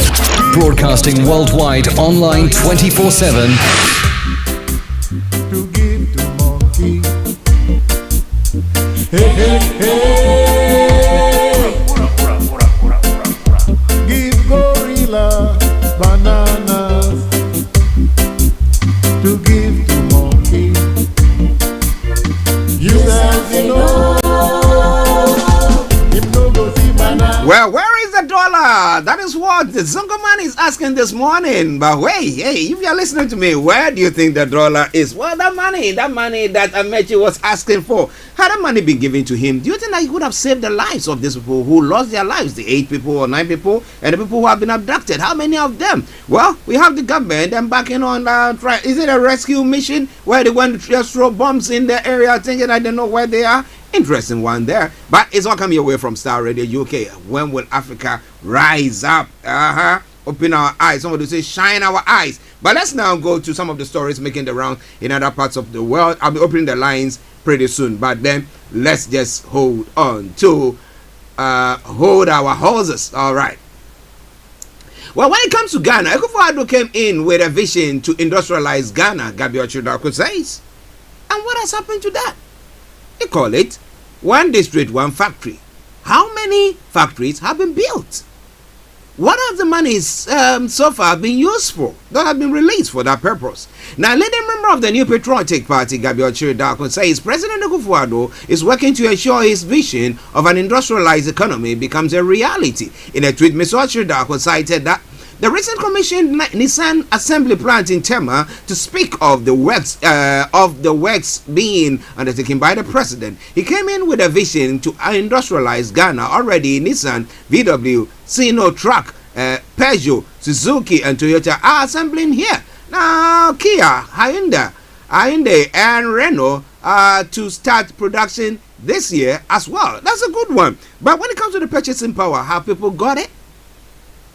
Have people got it?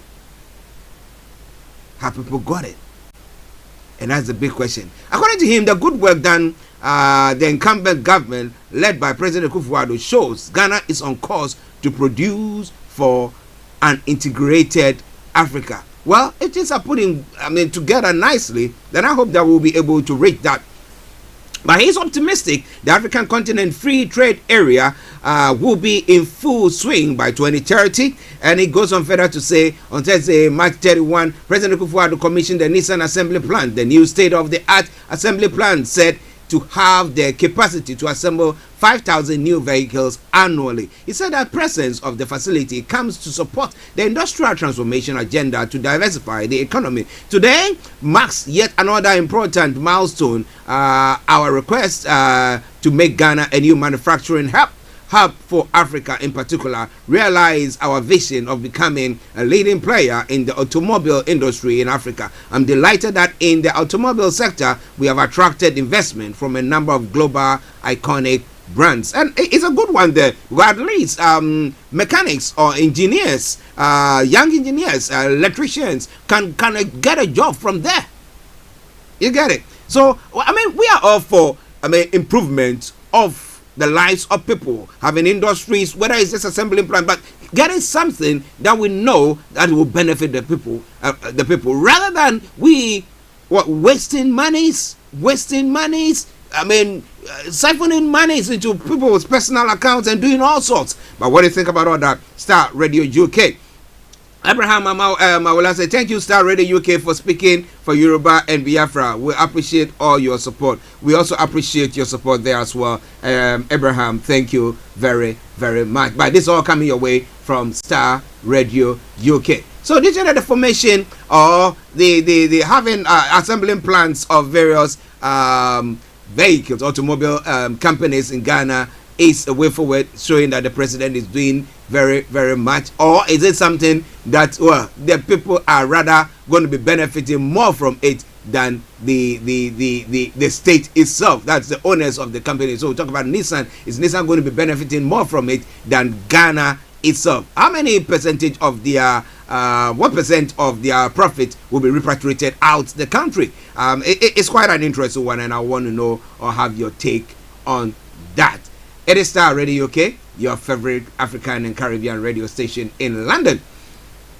Now, still in Ghana, Akufo-Addo grants presidential assent to e-levy. Well, some were saying that he was waiting desperately for that to come true, and now that it's come. Now, President Akufo-Addo has granted presidential assent to the e-levy bill, which was passed into law on Tuesday, March the 29th, 2022. The presidential assent comes despite the suit filed at the Supreme Court by the minority who have raised concerns over quorum. The electronic transaction levy is expected to increase tax revenue by 6.9 billion Ghana cedis, that is 1.1 billion US dollars for the government to help reduce the budget deficit. Now, government after government has struggled with implementing a comprehensive tax regime due to the large informal economy. Now, meanwhile, the Speaker of Parliament, Alban Gbagben, today lashed out at the Supreme Court over its recent judgment following deputy speakers to vote while presiding. The Apex Court also affirmed Article 104, subsection 1 of the Constitution,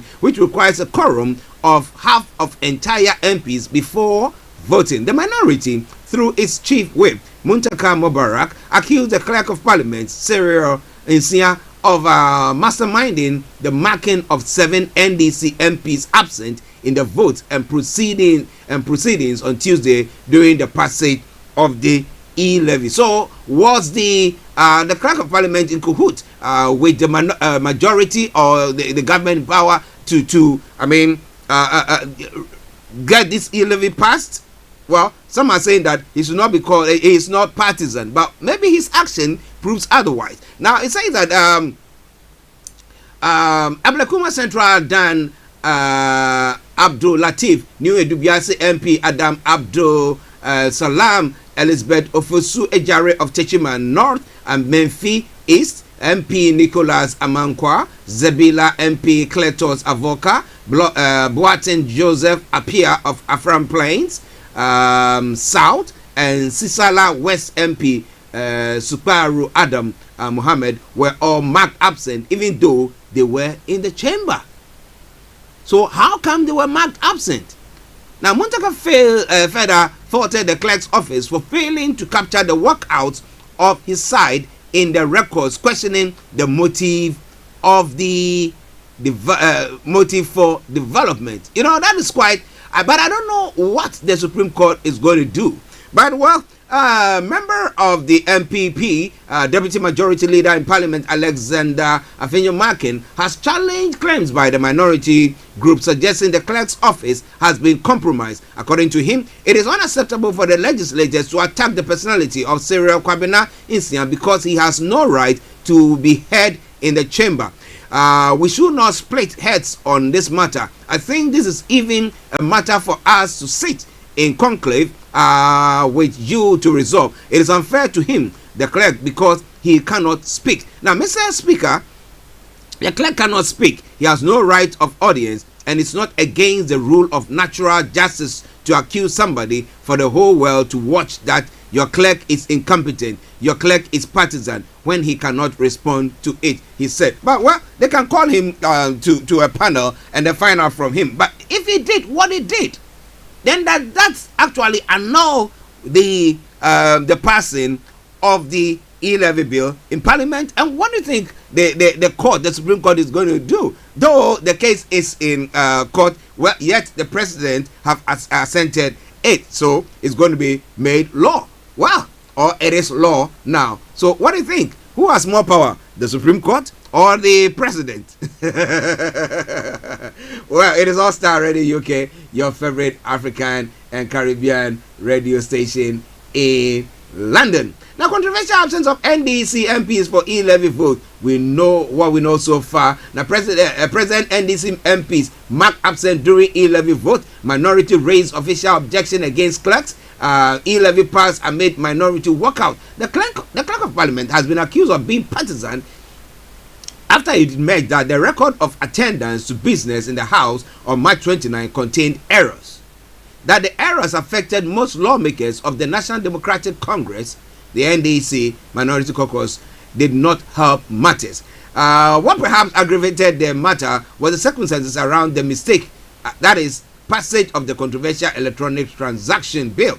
The matter has assumed a dimension outside of Parliament, with the NDC General Secretary Johnson Esedin Ketia, who happens to be a member of Parliament's Service Board weighing in on the matter. And how come these people, the 8, will all of a sudden be marked absent when they actually were there and everybody saw them? They signed attendance sheet and have spoken to them. They signed attendance sheet, so it tells you that somebody somewhere is tampering with evidence. He said in an interview with a radio station. But the question is, so if it is found out to be true that the people were there but were marked absent, what do you think should happen?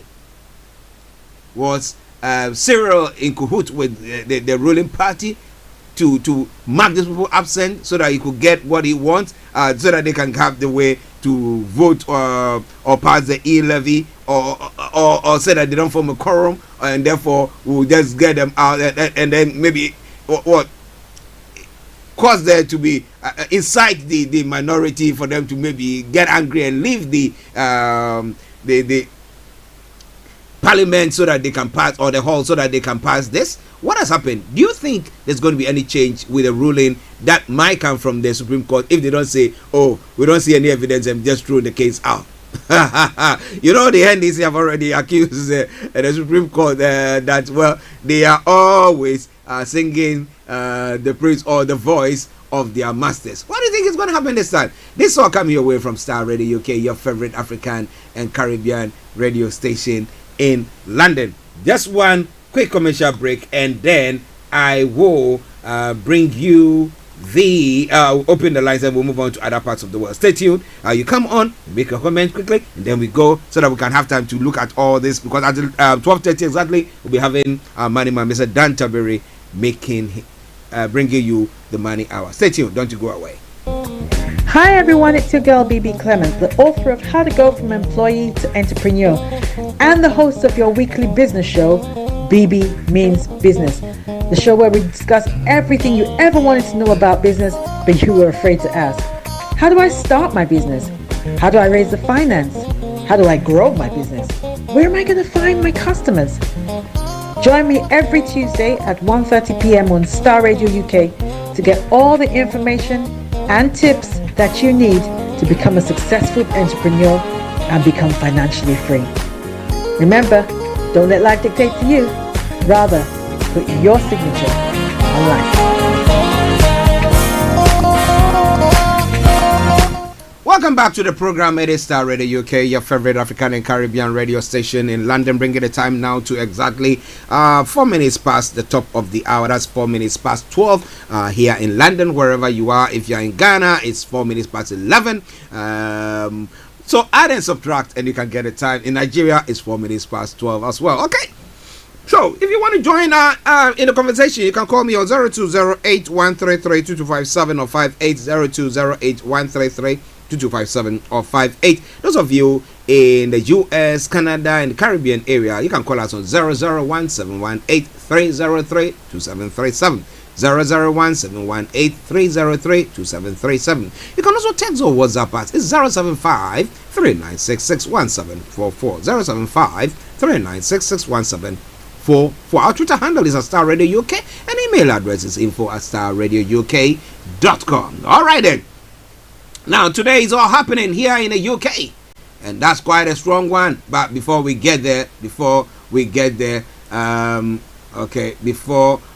Tunisia reacts to President Said's dissolution of Parliament. I'll be bringing you more and on that front as well. And then let me see. Just bear with me. Okay. Now I think I've got Mr. Kofi Ali. Let me go straight to him. Kofi, good afternoon to you. Hello, good afternoon. How are you? I'm doing very well. And you? I'm very fine. Good. Yes, I've been following some of your presentations, and they are great. So I'm calling to wade in with the weather. Yeah, go on. Yeah, and what do we have on the table? I'll put a few things there. I've been asking. Okay, let's just straight from the one that I just put across a moment ago, that's pertaining to Ghana. Well, the opposition have come out to say that some of their MPs who were in the chamber at the time were marked absent. And therefore, the clerk of parliament is said to be now meddling in the partisan line, just try to give the ruling government an advantage. Now, what do you think about that? The case is in the Supreme Court, though. However, the president is assented to the bill to make it a law now. Well, you see, one thing we are very busy doing is doing what is wrong and expecting what is right, and we are mastering the craft. The problem when you do this is that the end result, one day, everything will go wrong. It will explode. I think we need to start using wisdom and be a bit cautious on how we are all going about this game.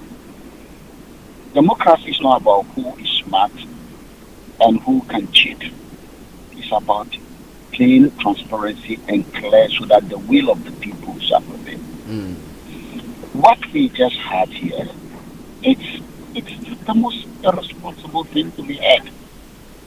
Now, the people who voted, there's a register that has to be marked.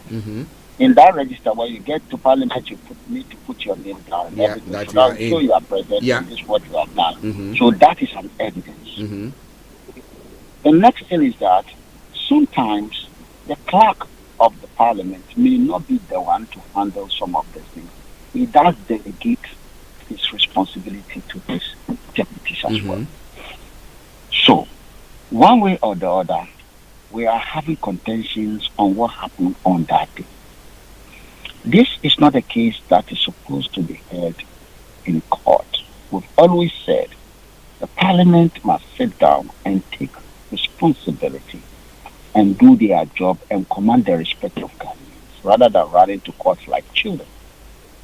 This is the second time they're taking themselves to court.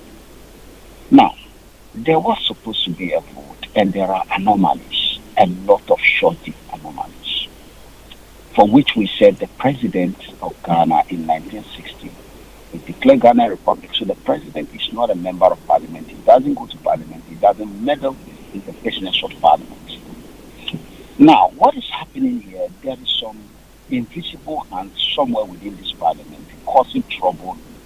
They couldn't get the number. They should understand they did not get the number by the electorate of Ghana.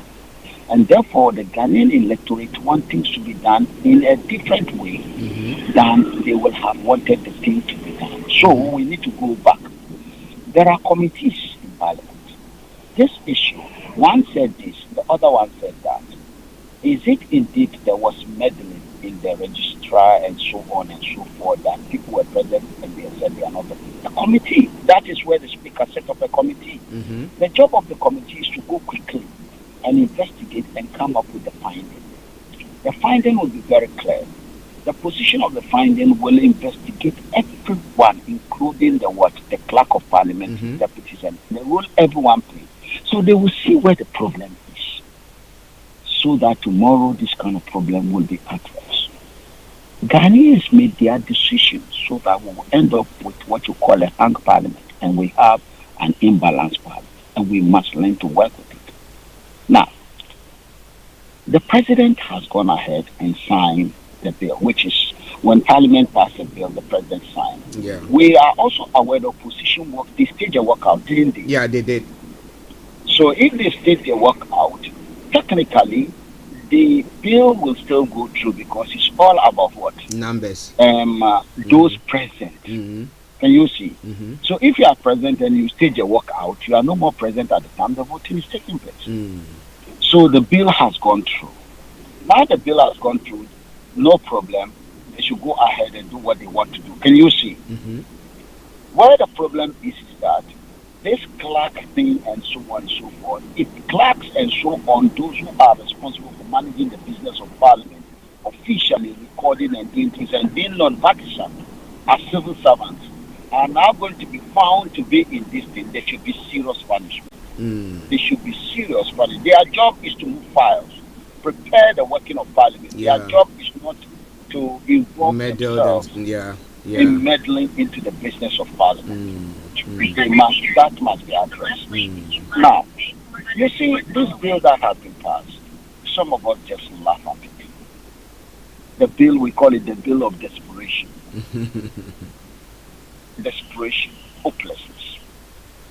When the bill was passed, isn't it? We're told some billions were coming, isn't it? Yeah. Where are the billions going to come from? Taxation. Mm-hmm. Is that not true? Yeah, yeah. The people you are going to tax, what would the money be used for? Is it to solve the problem of the people you are going to be taxed? Or there's a different problem that needs to be solved somewhere else? See, you are giving the chicken 5 grains of rice every morning. And the chicken is struggling. Why? Because the quantity of rice you are feeding the chicken is not enough. So the chicken is gradually dying. And you decided to reduce it to what? To 2. And you are planning to kill that chicken.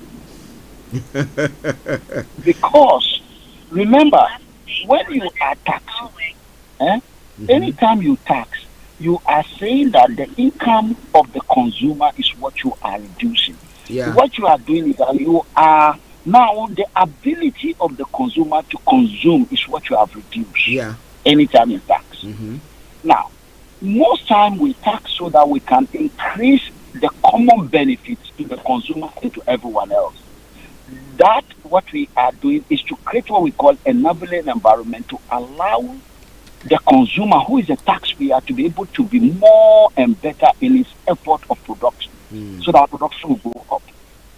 Can you see? Yeah. If we tax you and we use the money to educate children or to build schools or to bring electricity, that money will make your productivity because of what we are bringing, so your development will be better. Can you see? When we are now taxing Kayayo, we didn't start taxing now. This e-levy is just a different name. It's just as good as VAT, oil tax, petrol tax. You understand? Levy. They are the same. Airport tax, they are the same. How much more do we want to collect and starve Ghanaians off for us to understand that we are getting this thing fundamentally wrong? And that took us back to what you started when I heard you talking about assembly plants in Ghana. Yeah. I don't know. Maybe I'm the only sick person in that country. What is assembly plant? It's where you put the part of an item together, isn't it? Yeah. Good. Are you aware that, all of us, are we aware that most of the things you put on a car now are automated? Yeah. 99% of what you fix are automated. There are no more manual for you to say, because they are assembling the car in Ghana, Ghanaians will have a job. It's just like the crude oil that you are mining. 99% you do, they are mechanicals. Machine do them, not human. Even painting the car is machine that does it. Yeah. So there will be basically nothing to be done by this industry coming. We have explained to you, and you have refused to understand what we are saying. Ordinary bicycle. I know you know bicycle. Forget about mobile phone. Mobile phone is a bit complicated. Bicycle, you see. There is no one factory that produces bicycle. No one factory in the world produces bicycle. The part, you understand, the brake, this thing, the wheel, everything is. Sometimes you can have one factory producing 2 parts. Sometimes, 3. Sometimes just 1. Yeah. The parts are ordered by the one who assembly them into one, and then they will become the product you see in the market. Yeah. These factories in the countries where they are coming from are in so many parts. You remember, one of the challenges Britain is having with the European counterpart is that a lot of the things they produce here, their parts where they are coming from are coming from Europe. Yeah. And this is why there is a concern that when we leave the EU, it will affect us, because the parts will delay in coming, especially when we are in an era where they call, what do they call it? We have a name for it. You understand? It comes, you exactly what you need is what comes for you. So there's no space to keep something. You order, it comes, and you fix it. You see. So what we have just brought in is that we are making cars in Ghana. And they are even...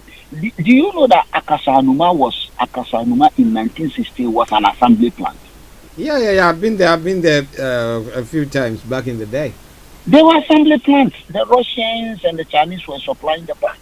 Yeah. And some from Europe, and we put them together. We are doing nothing. We are saying if you want to create job, we need to go down there. And this is where the argument of ECOWAS comes. But you guys say no. Look at what they are doing in their parliament in Ghana. Is this the kind of people you vote for? We told you this thing is like something that is rotting inside, it's imploding. But you guys don't understand. When my brother Olayomi quickly come from beginning to the end, hopeless talk, hopeless, then we finish. This one will come, hopeless. So we are telling you this thing we are doing is not working. It's not, we are on our knees begging you. All we need is a mandate of these people. Let the people vote. Let them vote for their members of parliament to ECOWAS do. So that what ECOWAS will do will complement what we are doing in our countries. You said no. Okay. Well, you said no. And it is sad that this problem can be solved easily. There is a saying that nobody changes politicians. Politicians don't change if you want to change. It's people who change.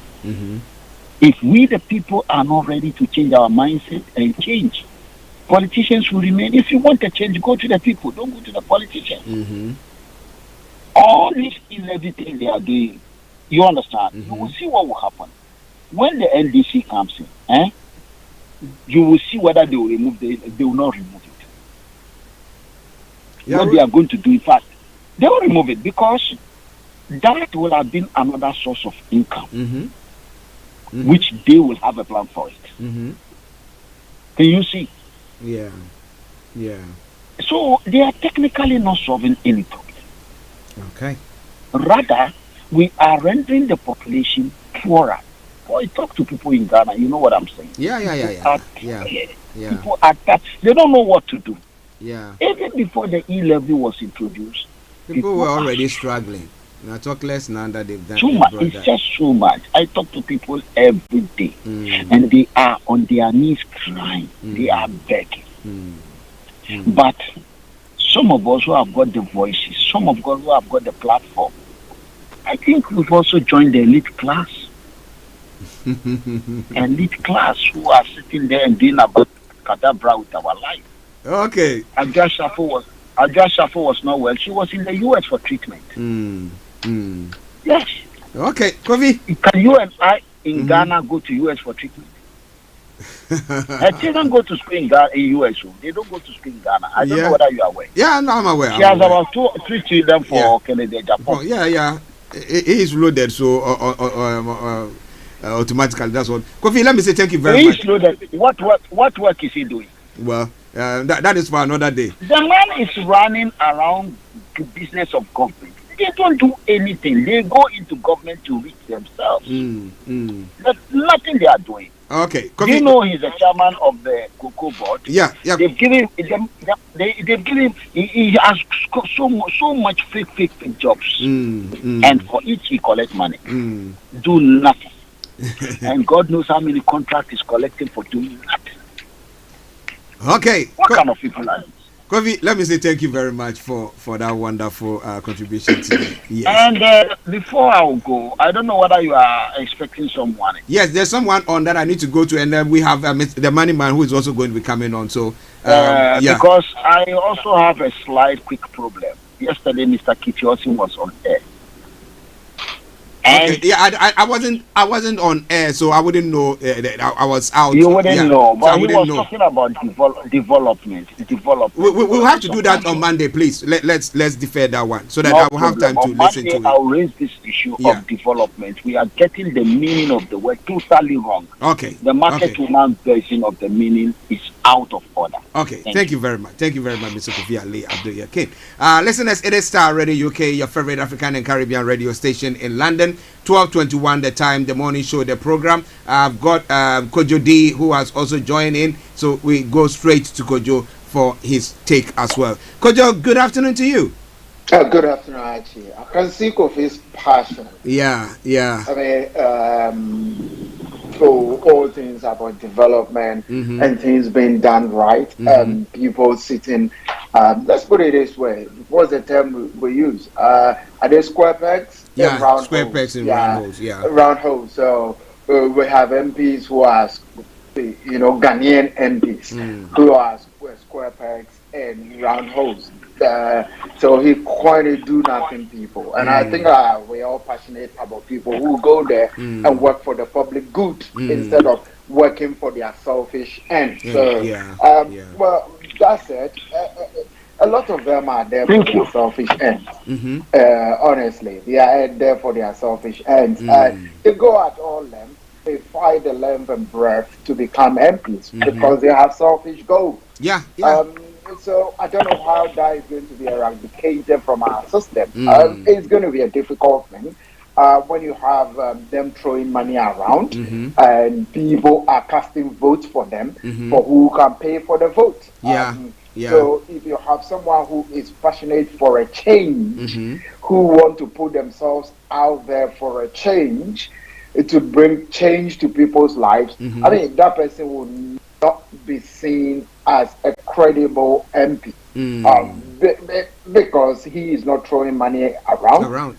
You know what even happened in the primaries. The different people pay monies to different people. They can all go to pay money to all those people who select the primaries. That's how So I mean, from the word go, it's all being influenced by money. So and I have an experience of somebody that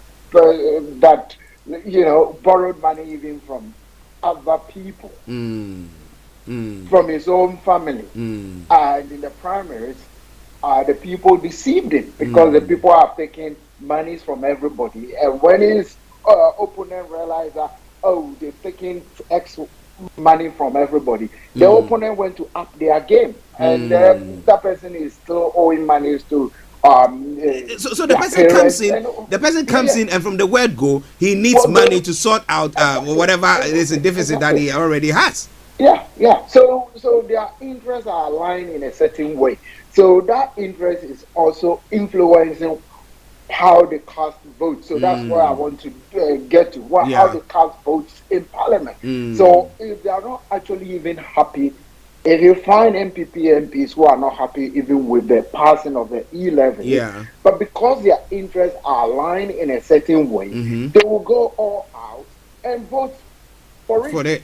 Although they know perfectly well that they are not happy with the outcome of that vote, their electorates or their constituents who voted for them to become MPs are not happy with the ongoing and the goings and the comings of what is in Parliament, they will still go ahead and vote.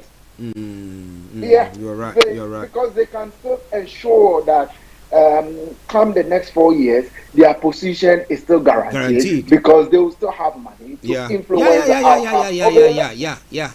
You are right there. And so, what do you think about this? The president assenting on this bill into law.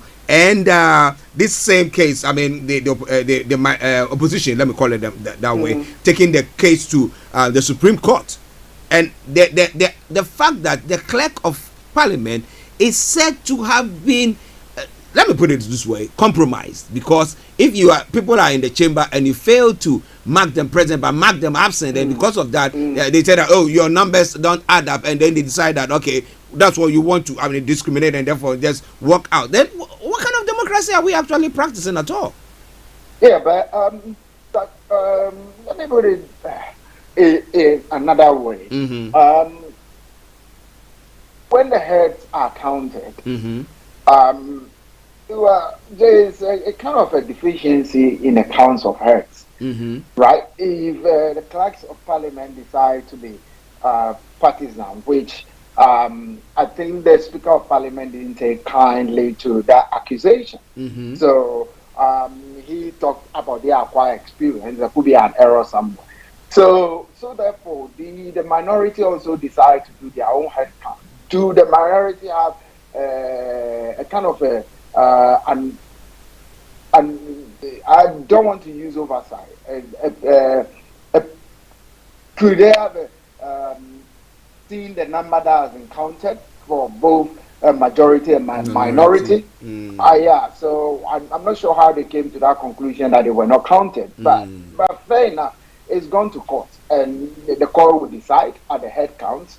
The court will decide whether, but the president passing it into law has done nothing wrong at this stage, because that is a process. Once it's been passed in parliament, whether the minority decided to walk out, stage a walkout, that still wouldn't stop the president from, passing it into law once it's been given the assent from parliament. So, from the president's point of view, he's done nothing wrong. He's followed a laid out procedure to pass the bill into law, to give his assent to the bill to become a law. So we cannot really blame him.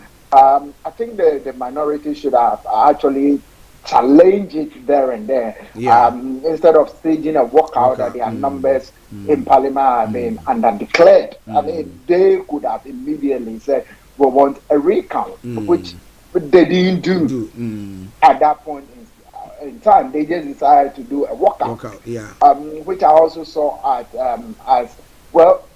People will say they let down Ghanaians, which is also a fact. That is what I also see anyway.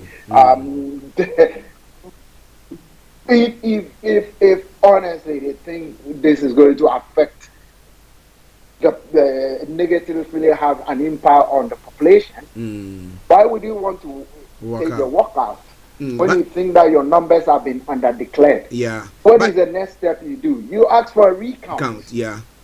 But then, should the Supreme Court rule in favor of the minority or the opposition? Let me put it that way. I never call them minority because they are not minority. They are all at par.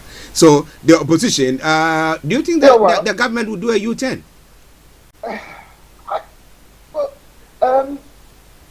It could still go for an appeal. I'm just being honest. So it could go for an appeal and drag on. I mean, the thing is that whether they are minority or opposition, it didn't really matter. The opposition or the minority chose to sit in the minority seat.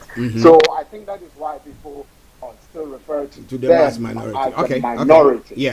So that but in fairness, they all have the same number. So it's just that at the onset of parliament, they decided to sit in the majority seat. And that brought out how we saw earlier on. And they gracefully decided that, you know what, we don't want this to continue. So we will sit in the minority seat. Because what was happening is that they go in first and sit in the majority seat. So the next time around, there were some people sleeping in parliament. MPs I remember in parliament. Was the main focus of we want to sit in a majority seat. When men were sitting on women or women were sitting on men in parliament, I remember that. Well, what sense does it make, really, who sits in the majority seat and who sits in the minority seat? On this occasion, I think the speaker should have controlled the situation better, so that there's not a minority and there's no majority. The situation would have been controlled in such a way that they all have equal numbers. So there is no minority and majority in this parliament. So both have equal numbers. But because the constitution or parliamentary arithmetic is not structured that way, it became difficult to separate the two. But that said, I think even if it's the minority or the opposition as it stands now, win the court case, I mean, the majority or the ruling government will appeal it. And that appeal will drag on for God knows when. Meanwhile, the tax will be going on. It will be going because by law it's been approved to law, so it has to go. But the only way the appeal it won't go is that when in the appeal the minority or the opposition waives the appeal and petitions the court to put an injunction on a temporary injunction. Okay. Then that is the only way that can stop. That's the only way. It will just continue. And so they would have put rather than they'll suspend the law. Yeah. Okay. From taking effect immediately from 1st May. But I don't know how that is going to happen because this current case could also drag on. Yeah. To when? We've not been told of the hearing date yet. So it could drag on up to June. By that time, it's in operation. Well. Yeah. Okay. It's 12:31. We have to cross over to Money Man. Kojo, before you go. Yeah. Well, before I go, I think everybody is talking about our living crisis at the moment, and that is what we want to be on the watch out for. And we all want to save money. We all want to be able to manage our finances properly. So I think it's an appropriate time, but it's a difficult time, even for financial experts to try to explain what to be done.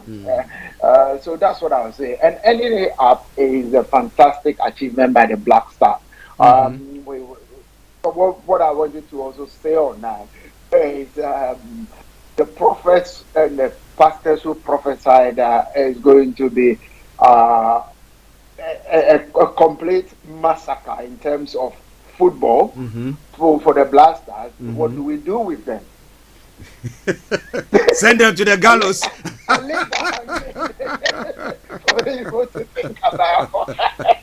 And the people who follow those pastors, be careful. You know how we end up there. Okay, Kojo. Let me say thank you very much for that wonderful contribution as well. Have a lovely time. We'll catch up later. Yeah, later. Right. Bye. Bye. Well, listeners, that was Kojo D for you, also adding his voice to the discussion. But let me say good morning. Thank you very much to each and every one of you. It's now time for us to go to the Money Man. Well, we're looking at the family budget. Yeah, at this time, I mean, that is the only way. That is, you need to find ways and means to survive or do your stuff. So, what do you think? Let's go to the Money Man. Trustworthy door-to-door shipment company? Well, look no further. When was the last time your family received a shipment back in Ghana on time and in time? You are not sure? Well, Lamb Shippers, we pride ourselves with being the fastest, reliable, and trustworthy shippers you can use. You are assured of a prompt pickup anywhere in the UK by our personnel. They also make sure your items are well packaged to get to its destination in time. When it comes to door-to-door shipment, look no further. Well, Lamb Shippers, contact us on 07939009321 or 07498911820, or you can visit our website www.welllamb.co.uk. You can also drop us a mail, info@welllamb@gmail.com. Well Lamb Shippers, fast, reliable, and trustworthy.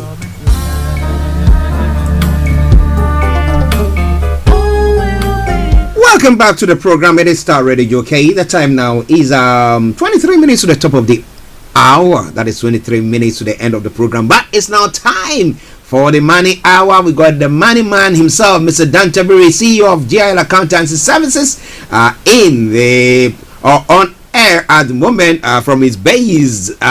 So we're going to go back to him today. We're looking at the spring statement that was made by the Chancellor of the Exchequer, how it will impact you. Is it negatively or is it positively? But well, he's going to be helping you on that front. And let me say, Mr. Tabiri, good afternoon to you. Good afternoon to you, Archie. It's wonderful coming your way again this week. Yes, how are you doing, sir? Very well. I'm doing very well, thank you. Yeah, great. I know we are pressed with time, so we'll crack on. Now, Kojo, whilst he was on air, was saying that when he was waiting for the Money Man to help alleviate the pain or to cushion the financial we are going through at the moment. But in the whole, how did you see the Chancellor's budget statement, the spring statement? Let me put it that way. Well, I think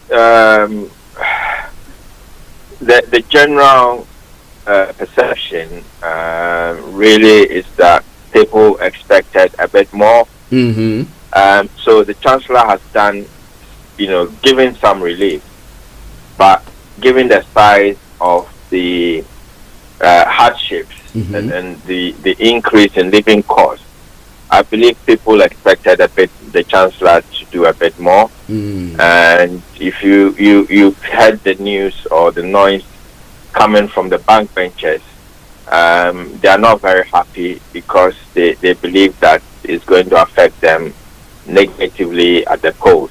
So they expected the Chancellor to give a little bit more.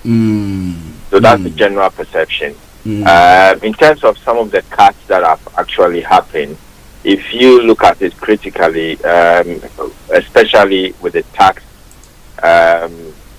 not so much the tax, but the national insurance, the raising of the threshold, which we will look at shortly, that is quite a very, very significant amount because that was unexpected. I mean, trying to lift it up to the levels that he had.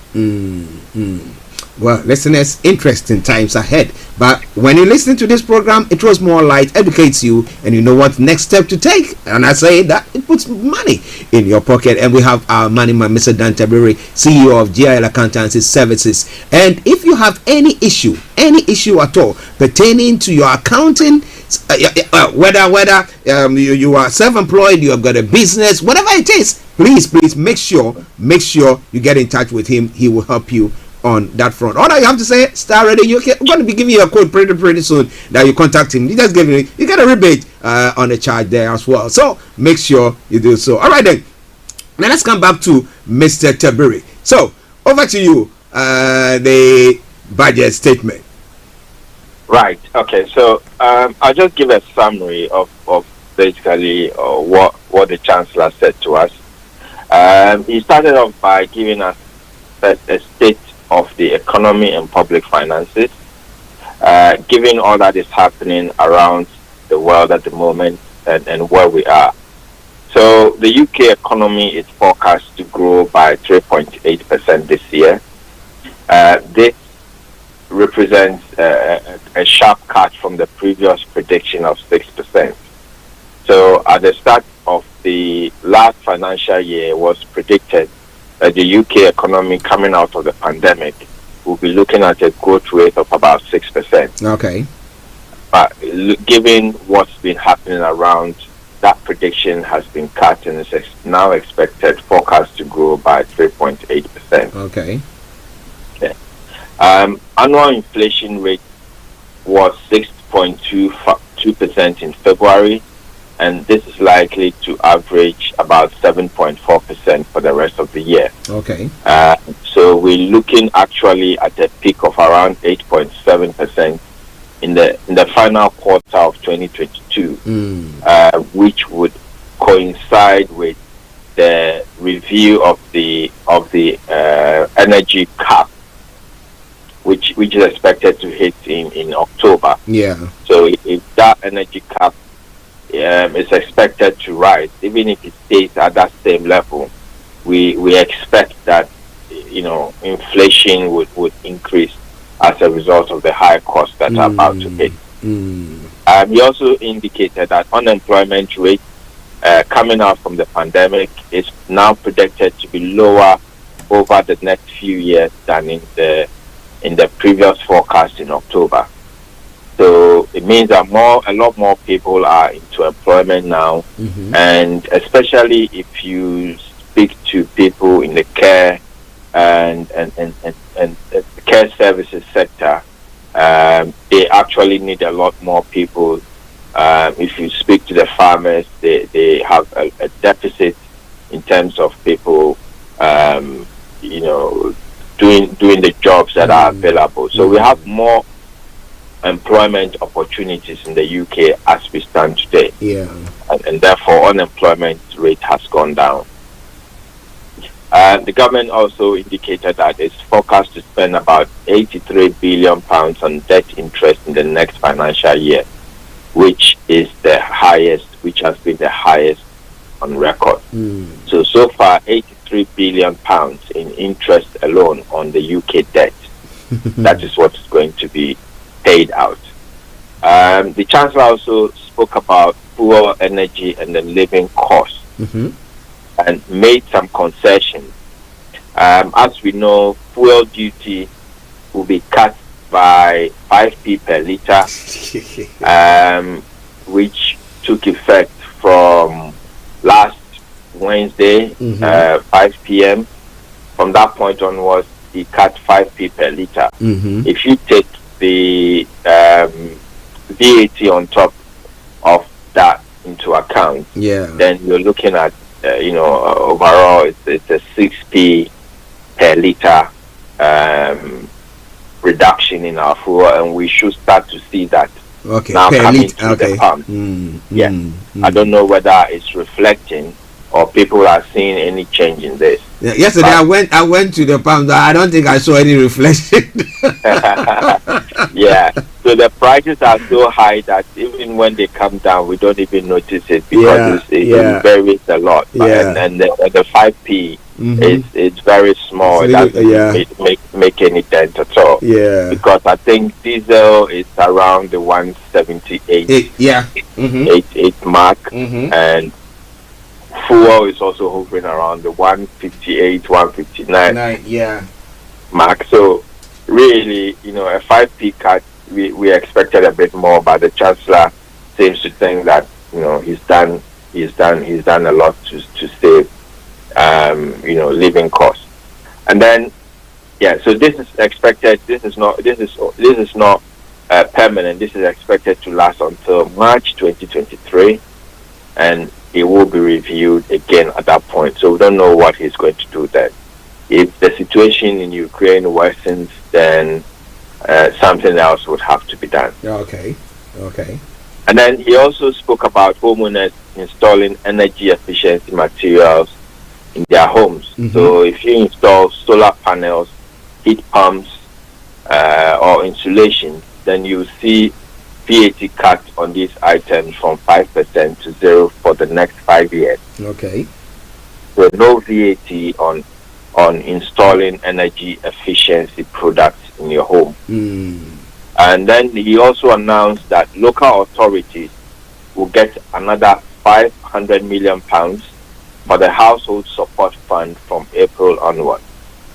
This in effect creates a £1 billion fund to help vulnerable households with rising living costs. So these funds are available through the local councils, the local government authorities, and they can access these funds so that they can provide support for living expenses for the vulnerable in our community. So if anybody is struggling financially, you need support with your heating, with your household bills, then you'd have to look at speak to your council to see whether you can access any support through this household support fund. So that with that, it doesn't matter if you are working or not, is it? It doesn't matter, no. Okay. So it will be based on assessed. You'll be assessed based on obviously your income if you are working, and if they will take into consideration your income and your living expenses, and if you have any gaps or you need any support, then I'm sure you'll be considered. But it will be based on, it will be assessed on needs basis only. Okay. Yeah, and also it's expected or forecast that energy bills will rise by 40% again in October when the wholesale gas prices, the cap is expected to be revised. And it's only expected to be revised upwards. We are hoping that it stays the same, but even then we're still expecting some more increase in cost to come through on our energy bills. And then lastly, he spoke about he made some taxation measures. So we know that the national insurance threshold, which was about £9,800, has now been lifted up to £12,570, and this takes effect from July. Okay. So we know that the level at which people start to pay tax is £12,570. The national insurance threshold has always been lower than the tax amount. Okay. But the threshold has now been lifted in line with the tax threshold, therefore giving lower income earners a bit more money into their pocket. So you won't pay any national insurance until your earnings hit the threshold of £12,570. Okay. Effectively giving us another £3,000 in our pocket through the our pay slips. Wow. And then the Chancellor also went on to pledge a cut in income tax rate from 20p in a pound to 19p in a pound before the end of the Parliament. Yeah. So this is expected to take effect in 2024, and really this has really been seen as a move to appease the backbenchers. Yeah. Because this is all targeted at the next election. So where people are paying tax at 20%, it's been reduced to 19%, and this is expected to start in 2024. Okay. Wow. Another significant increase or tax measure which the Chancellor took was to increase the relief to small businesses in respect of national insurance payments. So far, businesses have an employment allowance of £4,000. So if you employ somebody, unless your employer's national insurance bill goes over £4,000, you do not pay any national insurance at all. Oh, okay. This has been lifted to £5,000. Okay, £1,000 from April this year. Okay. And this is going to be a significant benefit, a significant help to small businesses, and push a lot more people. A lot more businesses will be able to employ more people as a result of this.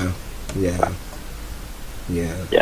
So that's basically a summary of what the Chancellor gave us. Okay. As to what it actually means for your pocket, like we always say, whatever the Chancellor throws out, you have to also manage your own household budget based on what is available. You need to manage your finances at home. You need to be able to look at cutting some costs if you need to, and look to speak to people who can help you access any funding that is available and being put out there at the moment. Wow, listeners, Mr. Dan Tabiri, CEO of GIL Accountancy Services, our money man, are putting some money in your pocket by just going through the Chancellor's spring statement. But Mr. Tabiri, was there any mention of a reduction charge in business rates, a reduction in business rates for businesses? Was there anything of the sort?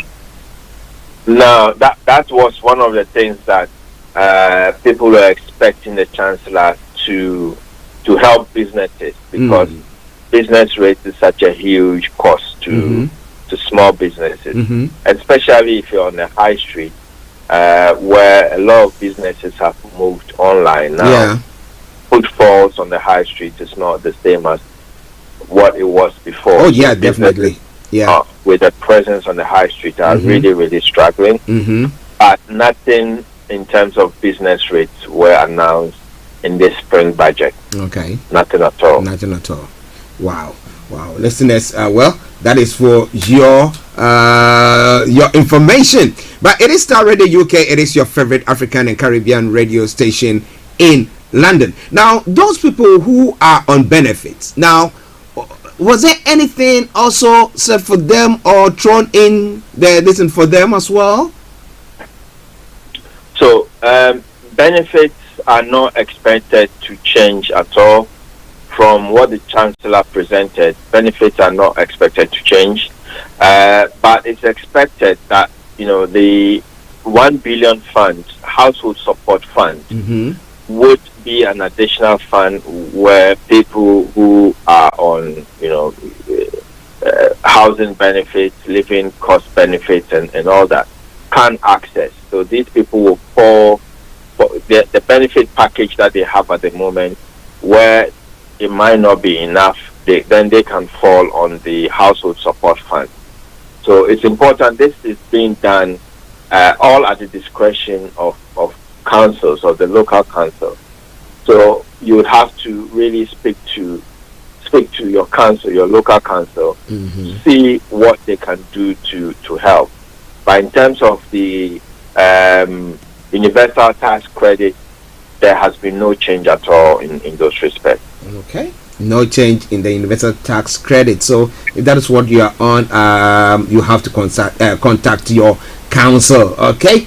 But if you want to know more about the household budget, now if you go to our Facebook page or any of our social media platform, the Starr Radio UK one, just type on it the Friday edition of the morning show, yes, and you will see Mr. Tabiri pop up and the discussions that we had on that, because that is very, very important. If you are able to manage what you have, then some way, somehow, the pinch, though you will feel it, but it's much manageable rather than just throwing things out of the window and then as and when you're going, things knocks you down because you didn't plan very, very well. But it's all Starr Radio UK. We're going to be running up our conversation pretty soon. But Mr. Tabiri, what more do you have for us, sir? Yeah, so a few incentives were thrown into businesses. He did also announce some changes to research and development tax credit, saying the generosity of reliefs for business investments will be increased to boost UK productivity. As you know, research and development is very, very important for the developing world and the UK economy.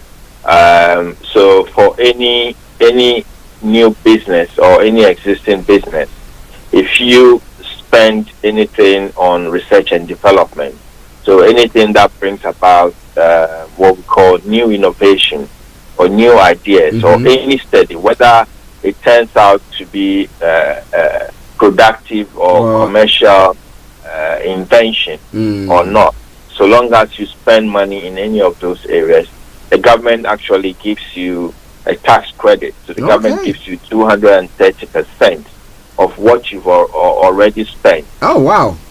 Wow. So this is available, and this is something that is lacking back home in our continent, on the African continent, where the government doesn't invest in research and development, which, because they understand that once you encourage people to become innovative and be able to create things, it creates employment, it creates products which can be exported for more money and it boosts the economy generally. Unfortunately, our people back home, they don't invest in research and development. We rather invest in the large V8 vehicles and what have you. You know, it's very sad indeed. But these are the kind of things that the developed economies use to build their various industries and various income streams that they have. Wow. Kofi would say that we are lacking behind. We are so not independent because we've not actually manufactured anything. We are so where we are. And we are all importing from the people who are investing in research and development. Well, listen to Starr Radio UK. Any more, sir? Yes, that's about it. We don't know whether the Chancellor will come back with any revisions, because at the moment the backbenchers are putting pressure to do a bit more. So our ears are always on the ground, listening to any changes, any updates, and which we will bring to our listeners on Starr Radio. If you have any concerns or need any help in regards to the budget statement, the spring statement, and any funds that is available that you could access, any questions that you have, you can direct them to me on 079 07961248834. 07961248834. Or you can reach me on my email at dan@gilaccountants.com. Okay, Mr. Tabiri.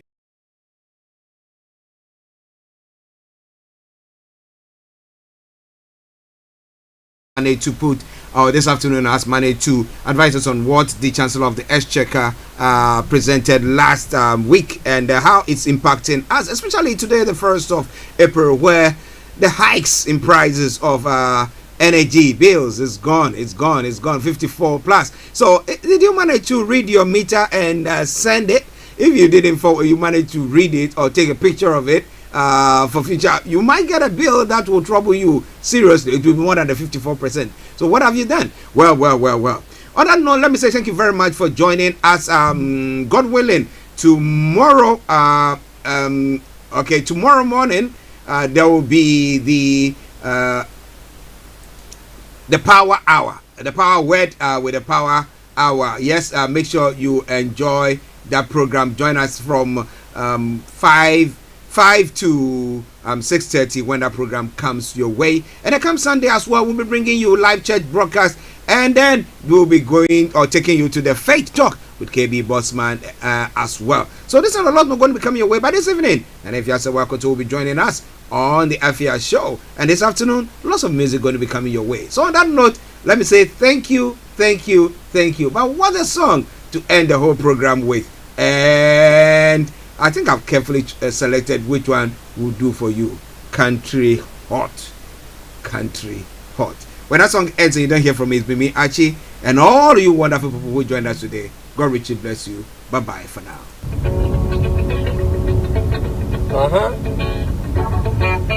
Hungry man say fix the country. Belleful say fix yourself. Who really needs fixing? Now him.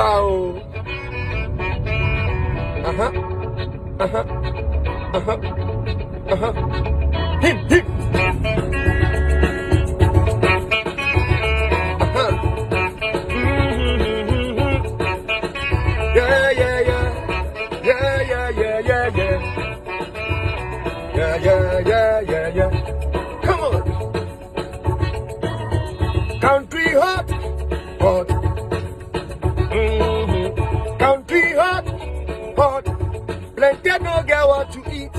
Even picking they feel the heat. So we ought to pray for change. Gala. Country hot. Country tough. Everybody feel the heat. Even picking they feel the heat. So we ought to pray for change. We say fix the country. We say fix yourself. We say fix the country. We say fix yourself. Yeah. Tell me who and you and me be the country. Fix yourself. I agree. We say fix the country. They say fix yourself. Yeah. They say fix the country. We say fix yourself. No. Tell me who. Tell me me. Tell me you be the country. Fix yourself. I agree. Water plenty, mumu be thirsty. Water plenty, mumu be thirsty. And we get to go do plenty cocoa, but we still they borrow they go to get a job. It be whom you know. We live like crabs in a barrel. Shayo, nupa beshi and look. Hey, we say fix the country. We say fix yourself. Yeah. They say fix the country. We say no. Hey, tell me who, tell me me, tell me you be the country. Fix yourself. I said now you great. We say fix the country. You say fix yourself. Yeah. They say fix the country. We say fix yourself. Hey, tell me who, tell me